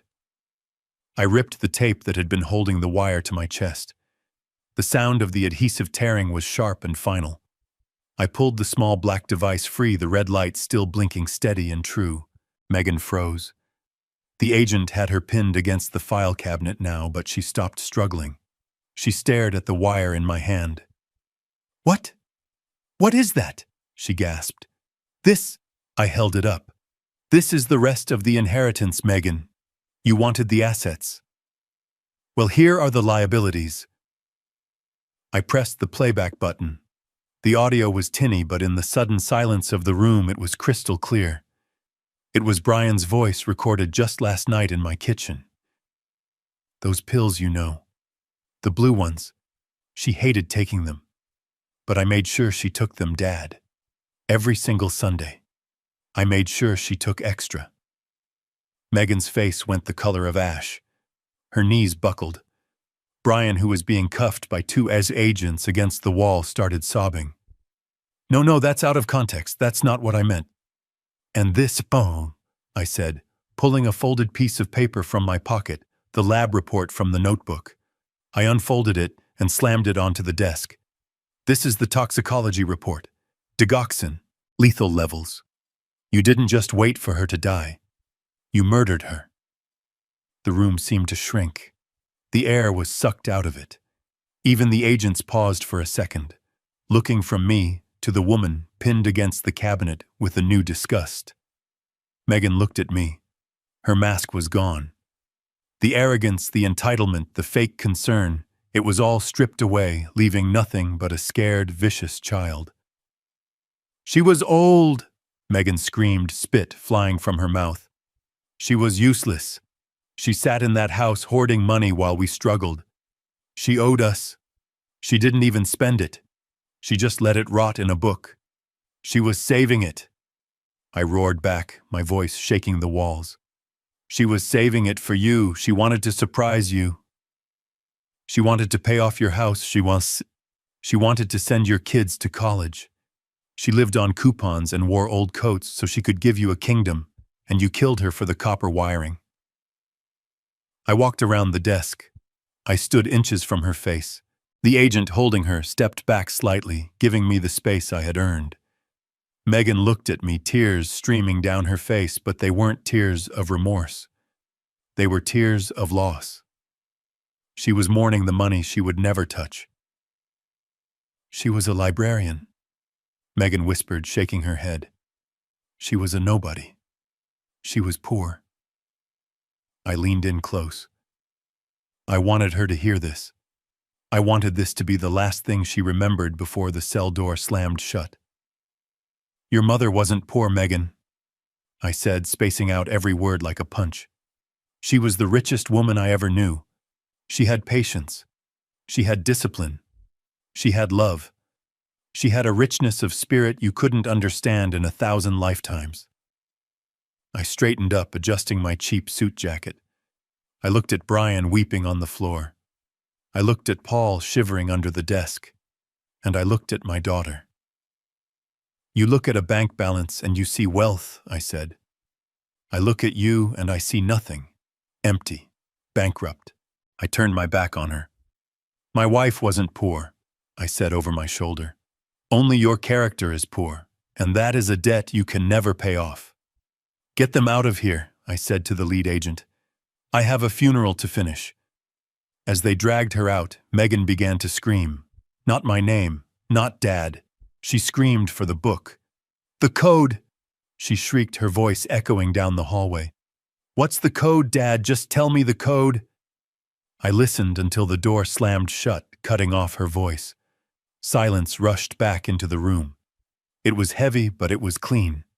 The air felt lighter. I touched the pocket where the passbook lay. "Anniversary," I whispered to the empty room. "The code was our anniversary." She would never know. And that was the final justice. The room was a hurricane of noise and motion, but I stood in the center of it like a statue made of cold iron. The tactical team moved with a precision that was terrifying to watch. They were a wave of black uniforms and leveled weapons sweeping through the small office like a scythe through wheat. I watched as they hauled Paul the forger out from under his desk. He was weeping snot running down his face, babbling about immunity deals and cooperating witnesses, but the agents just zip-tied his hands behind his back and dragged him out the shattered door like a sack of garbage. Megan was pinned against the file cabinet, her face pressed into the metal. An agent was reciting her rights, but she was screaming over him, her voice a shrill siren of panic and denial. "It was not me," she shrieked, thrashing against the restraint. "I did not do anything. It was Brian. It was all Brian. He owes the money. He made me do it. I am a victim here. Dad, tell them. Tell them he forced me." I looked at her. I looked at the woman who had once sat on my shoulders to watch the Thanksgiving parade. I looked at the woman who had taken my credit card to buy a prom dress she swore she would pay back. She was not a victim. She was a predator who had finally met a bigger predator. Brian was on the floor a few feet away. 2 agents were kneeling on his back, cuffing his hands. When he heard Megan throw him to the wolves, he stopped crying. He lifted his head, his face purple with rage and the pressure of the floor against his cheek. "You lying witch!" he roared, spitting blood from a bitten lip. You forced me. You said your mother was taking too long to die. You said the interest on the loan was killing us. I did not buy the pills, Megan. You did. You used the dark web. You used your work computer because you thought no one would check. Megan stopped struggling. The color drained from her face, leaving it a mask of pure terror. Shut up, Brian, she hissed. Shut up right now. No, Brian yelled, his voice cracking. I am not going down for murder alone. I am not taking the needle for you. Officer, listen to me. I want to make a deal. I can tell you where the rest of the pills are. She hid them in the hollow leg of her vanity table. She ground them up into powder so they would dissolve faster in the tea. She measured it out on a kitchen scale. She laughed about it. She said she was giving the old lady a boost to heaven. I felt a phantom pain in my chest hearing the details. A kitchen scale. My wife is murder planned out like a recipe. They had turned our Sunday family dinners into an execution. Detective Sullivan stepped forward. He stood over Brian, looking down with the kind of disgust usually reserved for something you step in on the sidewalk. We know, Brian Sullivan said calmly. We have the search warrant for your house. My team is tossing that place right now. If there is a grain of powder left in that vanity, we will find it. But keep talking. Every word you say is just another nail in the coffin. Brian broke. He started babbling, spilling secrets like water from a broken dam. She forged the checks, too. The ones from last year. She practiced Wallia's signature for weeks. And the life insurance. She tried to change the beneficiary online, but she did not have the password. That is why she needed the house sold so fast. She needed the cash to pay off the Russians before they came for my thumbs. I just wanted to pay my debts. I did not want to kill anyone. She said it was mercy. She said Dorothy was suffering. Mercy. I walked over to where Brian lay. I looked down at him. She was not suffering, Brian, I said, my voice low and steady. She was happy. She was planting tulips. She was knitting a blanket for the grandchild. You two were too selfish to give her. The only thing she suffered from was a daughter who hated her and a son-in-law who was a coward. Brian squeezed his eyes shut, sobbing into the carpet. I turned to Megan. The agent had pulled her upright. She was handcuffed now, her expensive blazer twisted, her hair a mess. She looked at me, and for a second I saw the old Megan, the manipulator, the actress. Dad, she whispered, tears streaming down her perfectly made-up cheeks. Daddy, please, do not let them take me. I am scared. I am your little girl. You cannot let them put me in a cage. I made a mistake. I will fix it. I will pay it back. Just tell them it was a misunderstanding. Please, Daddy. She used the word daddy. She had not called me that since she was 12 years old and wanted a pony. She was playing her last card. She was trying to weaponize my love against me. But the tank was empty. There was no love left. She had drained it all with every drop of poison she fed her mother. I stepped closer to her. I looked deep into her eyes, searching for any sign of a soul. I saw only fear and greed. You are not my little girl, I said. My little girl died a long time ago. You are a stranger who broke into my house and killed my wife. Megan's face crumbled. The mask fell away completely, revealing the ugly, twisted thing underneath. I hate you, she screamed, lunging at me until the agent jerked her back. I always hated you. You were always so boring, so small. You and Mom with your coupons and your leftovers. You embarrassed me. I deserved better. I deserved to be rich. You were rich, I said, holding up the passbook one last time. You were the heir to a fortune. All you had to do was be a decent human being. All you had to do was wait. But you were too greedy. You wanted the fruit before it was ripe, and you chopped down the whole tree to get it. Take her away, I said to the agent. I am done with her. No. Megan screamed as they began to drag her toward the door. No, Dad, wait. The code. Give me the code. I can still use it for my lawyer. I need the money for my defense. You owe me that.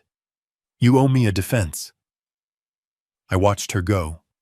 I watched her heels drag across the floor, leaving black scuff marks on the cheap tile. I watched the door close behind her, cutting off her screams. I stood there in the silence that followed. The office was wrecked. The desk was overturned. Papers were scattered everywhere. It looked like a bomb had gone off. And in a way it had. The bomb that had been ticking in my family for years had finally exploded. I felt a strange lightness in my chest. The weight I had been carrying since the funeral, the weight of grief and confusion and betrayal, it was gone, replaced by a hollow, clean feeling. It was the feeling of a job finished, the feeling of clocking out after a double shift. Detective Sullivan walked over to me. He was putting his notebook away in his pocket. He looked tired but satisfied. "That went well," he said. "Better than expected. We have the confession on tape. We have the accomplice flipping on the mastermind. And we have the physical evidence secured. They are never getting out, Mr. Bennett. Not in this lifetime." I nodded. "Good. That is good." Sullivan looked at me with concern. "Do you have someone to call Mr. Bennett? A friend? A neighbor? You shouldn't be alone right now. It is a lot to process." I patted my pocket. I felt the outline of the passbook and the cold, hard edge of the obsidian card. "I am not alone, Detective," I said. "I have Dorothy. She is right here with me.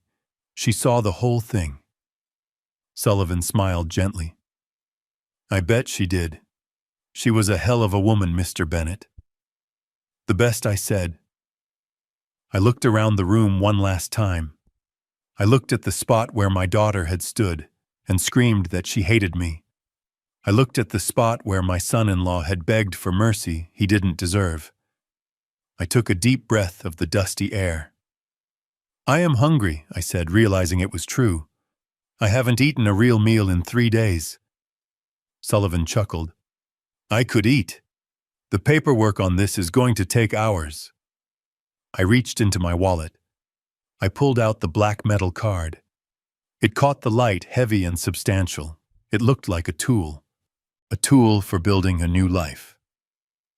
"Detective," I said, holding up the card. "Do you like coffee? The expensive kind?" Sullivan raised an eyebrow. "I am a cop, Mr. Bennett. I drink sludge from a styrofoam cup." "Not today," I said. "Today we are drinking the good stuff. My treat." I walked toward the door, stepping over the debris of my former life.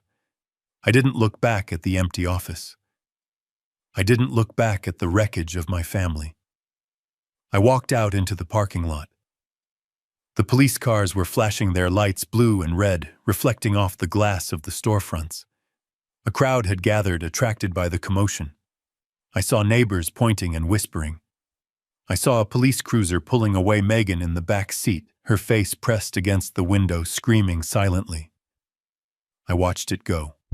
I watched it turn the corner and disappear, and then I turned my back on it. "Come on, Detective," I said. "I know a place downtown.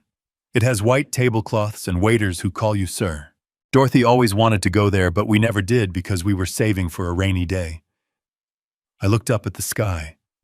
It was blue and clear. "Well," I said, "it is raining now." We got into Sullivan's unmarked car. I sat in the passenger seat. I felt the passbook against my heart. $3,850,000. It was too late to save Dorothy. But it wasn't too late to save her memory. As we drove away, I started planning. I wasn't just going to buy coffee. I was going to buy justice. I was going to buy a legacy. And I was going to buy that red Mustang. The engine of the police car hummed a steady rhythm. It sounded like the future. The war was over. The cleanup had begun. And for the first time in a long time, I was looking forward to the work. The gavel hit the wood block with a sound that felt like a heavy door slamming shut forever. It was 6 months after the raid on the notary office, and the courtroom was packed. People love a tragedy, especially when it involves money and murder. But I did not hear the murmurs of the crowd or the scratching of the reporters' pens. I only heard the judge represent's voice. It was calm, monotonous, and absolutely final. Megan Bennett Cole, you have been found guilty of murder in the first-degree conspiracy to commit fraud and elder abuse. The cruelty you exhibited toward your own parents is beyond the scope of understanding. You are sentenced to life in prison without the possibility of parole. Megan did not scream. She did not cry. She just stared at the table in front of her. She looked small in her orange jumpsuit. Her hair was dull without her expensive salon treatments. Her face was pale. She looked like a ghost. She did not look at me. She had not looked at me since the day in the office. I think she knew that if she looked into my eyes, she would see a mirror reflecting her own emptiness back at her. Brian got 15 years. He took a plea deal at the last minute, trading his testimony against Megan for a chance to see the outside world again before he died. When the bailiffs led him away, he looked at me. He mouthed the word sorry. I did not respond. I did not nod. I just watched him disappear through the side door. An apology is just noise when you have helped dig a grave. I walked out of the courthouse alone. Detective Sullivan offered to drive me, but I declined. I needed to walk. I needed to feel the pavement under my feet. I needed to breathe air that did not smell of recycled justice and floor wax. The next week, I went back to the house on Maple Street. It was the first time I had stepped foot inside since the night of the pizza party. The police tape had been removed, but the house still felt like a crime scene. It felt cold. The silence that used to be peaceful now felt heavy like the air before a thunderstorm. I walked through the rooms. The living room where Dorothy used to watch her game shows. The bedroom where we slept for 40 years. The kitchen where she died. I looked at the laminate table. I could still see the phantom image of Megan sitting there eating pizza, laughing about poisoning her mother. I could still hear Brian represent's slurping voice. This was not my home anymore. It was just a building made of wood and drywall and bad memories. It was a container for a life that no longer existed. I called a real estate agent. Not Brian represent's shady friend, but a reputable woman named Sarah, who had sold houses in the neighborhood for 30 years.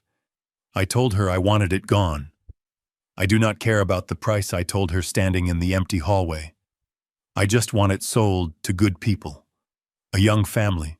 Someone starting out. Someone who will fill these rooms with new noise. Sarah was efficient. She found a buyer in 3 days. A young couple expecting their first child. The husband was a mechanic. The wife was a teacher. They reminded me so much of Dorothy and me in 1980 that my chest ached. I sold it to them for $50,000 under the asking price. They cried when I signed the papers. They thought they were getting a deal. They did not know they were doing me the favor. They were taking a haunted house off my hands and turning it back into a home. Before the closing, I hired a junk removal service. I told them to take everything, the furniture, the curtains, the rugs, even the dishes. I did not want any of it. I did not want the chair Megan sat in. I did not want the glass Brian drank from. It was all tainted.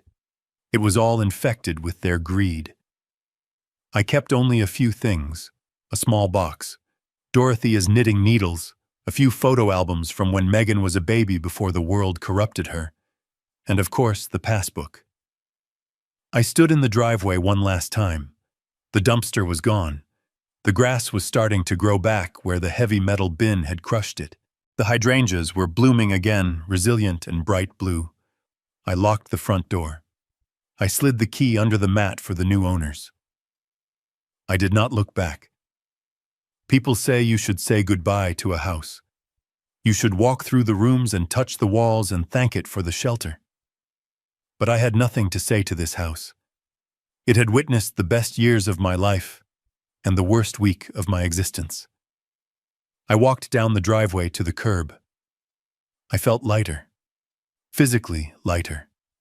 It was as if I had been carrying a backpack full of stones for 40 years, and I had finally set it down. The grief was still there, of course. You do not lose a wife like Dorothy and just get over it. But the anger was gone. The burning rage that had fueled me through the investigation and the trial had burned itself out, leaving behind a clean white ash. I was free. I had no wife. I had no children. I had no house. To most people, that sounds like a tragedy. A lonely old man with nothing left. But I checked my pocket. I felt the wallet with the black card. I felt the passbook. I was not empty. I was blank. I was a blank slate. I took a deep breath of the Detroit air. It smelled of exhaust and rain and possibility.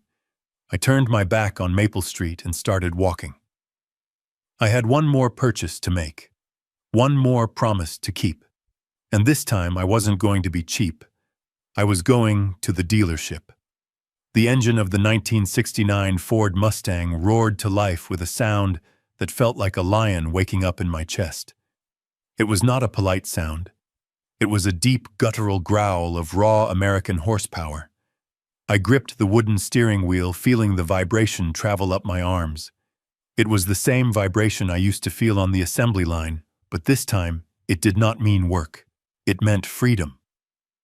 The car was candy apple red, not just red, but a red so deep and shiny it looked like wet paint. Dorothy and I had seen a car just like this in a magazine back in 1975. We were sitting at our kitchen table counting pennies to buy formula for Megan. Dorothy had pointed at the picture and laughed, saying, "Hey, maybe in another life, Wally. Maybe when we win the lottery." Well, Dottie, I thought, shifting into first gear. We finally won the lottery. I pulled out of the dealership lot and hit the highway. But I wasn't in Detroit anymore. I had left the gray skies and the potholes behind. I was on the Pacific Coast Highway in California. The ocean was on my left, a vast, endless expanse of blue that sparkled like diamonds under the sun. The cliffs were on my right, golden and rugged. The wind whipped through the open convertible top, messing up my white hair, and for the first time in 40 years, I didn't care what I looked like. I didn't care about being respectable. I just cared about the speed. I pressed the gas pedal down. The car leaped forward. 60, 70, 80. The world blurred at the edges. The smell of salt air and high-octane gasoline filled my lungs. It was intoxicating. I looked over at the passenger seat. It wasn't empty. Sitting there, strapped in with the seatbelt, was the old leather passbook and a framed photo of Dorothy, the one where she was laughing at a picnic, her hair blowing across her face. "You would have loved this, Dottie," I shouted over the wind. "You would have complained about the wind messing up your hair, but you would have been smiling the whole time. I wasn't just burning gas. I was burning the past. Every mile I put on the odometer was another mile away from the betrayal, away from the memory of Megan throwing this book in the trash, away from Brian measuring my living room, away from the cold, lonely nights in a house that had stopped being a home. But I wasn't just a rich old man spending his inheritance on toys. I had kept my promise to myself. Before I left Detroit, I sat down with Dr. Montgomery, and we signed the paperwork for the Dorothy Bennett Justice Fund. I put $2 million into it. It was a legal defense fund specifically for seniors. It was money to hire sharks like Montgomery, to protect grandmothers from greedy grandchildren, to protect fathers from sons who wanted to steal their pensions. "We are going to make them pay, Dottie," I said to the photo. "Every time a kid tries to trick their parent into a nursing home just to steal a house, my lawyers are going to be there. We are going to be the nightmare of every ungrateful child in America." It felt good. It felt right. The money that Megan had killed for was now being used to stop people exactly like her. It was the ultimate justice. The poison she fed her mother had been turned into the antidote for others. I slowed down as the road curved around a massive cliffside. I pulled into a scenic overlook and cut the engine. The silence of the coast rushed in, replaced only by the rhythmic crashing of the waves against the rocks below. I sat there for a long time just watching the water. I took the passbook out of the passenger seat. I ran my thumb over the cover. The pizza stain was almost gone now, faded by time and care. The numbers inside were just ink and paper, but they represented a lifetime of love. Dorothy hadn't saved this money because she loved money. She saved it because she loved me. She wanted us to have this moment. She wanted us to be free. I wasn't lonely. People think that when you are old and you live alone, you must be lonely. But how could I be lonely? I had the sun on my face. I had a mission. I had the memory of a woman who loved me enough to plan a miracle from beyond the grave. I looked at her photo. The glass reflected the blue sky. "I did it, Dottie." I whispered, my voice thick with emotion, but clear. "I didn't let them win. I didn't let them take you from me. I protected your legacy." I took a deep breath, filling my lungs with the clean ocean air. I felt strong. My back didn't hurt. My hands didn't shake. I felt like I was 25 again, with a full tank of gas and a paycheck in my pocket. I started the engine again. The V8 rumbled a low, steady purr that promised miles and miles of road ahead. I had a map in the glove box, but I didn't plan on using it. I didn't have a destination. I didn't have a deadline. I didn't have anyone waiting for me to die. I shifted gears and pulled back onto the highway. The road stretched out in front of me, a ribbon of asphalt leading into the horizon. I cleaned out the trash, I said to the wind, a smile spreading across my face. "Now it is time to live for us, Dorothy." I punched the gas, and the red Mustang shot forward, chasing the sunset, leaving the shadows far behind. My story teaches us that true value is never found on the surface. Megan looked at a dirty old book and saw junk. I saw a lifetime of sacrifice and love. We often endure disrespect from family, simply because of blood ties. But I learned the hard way that family is defined by loyalty, not DNA. Never mistake silence for weakness, and never let anyone make you feel like a burden in your own life. Sometimes the hardest thing to do, cutting ties with the people who hurt you, is the only way to finally be free. It is never too late to take back your dignity. If you believe justice was served today, please hit the like button and subscribe to the channel for more stories of redemption. Let me know in the comments, would you have bought the Mustang, or would you have used the money differently?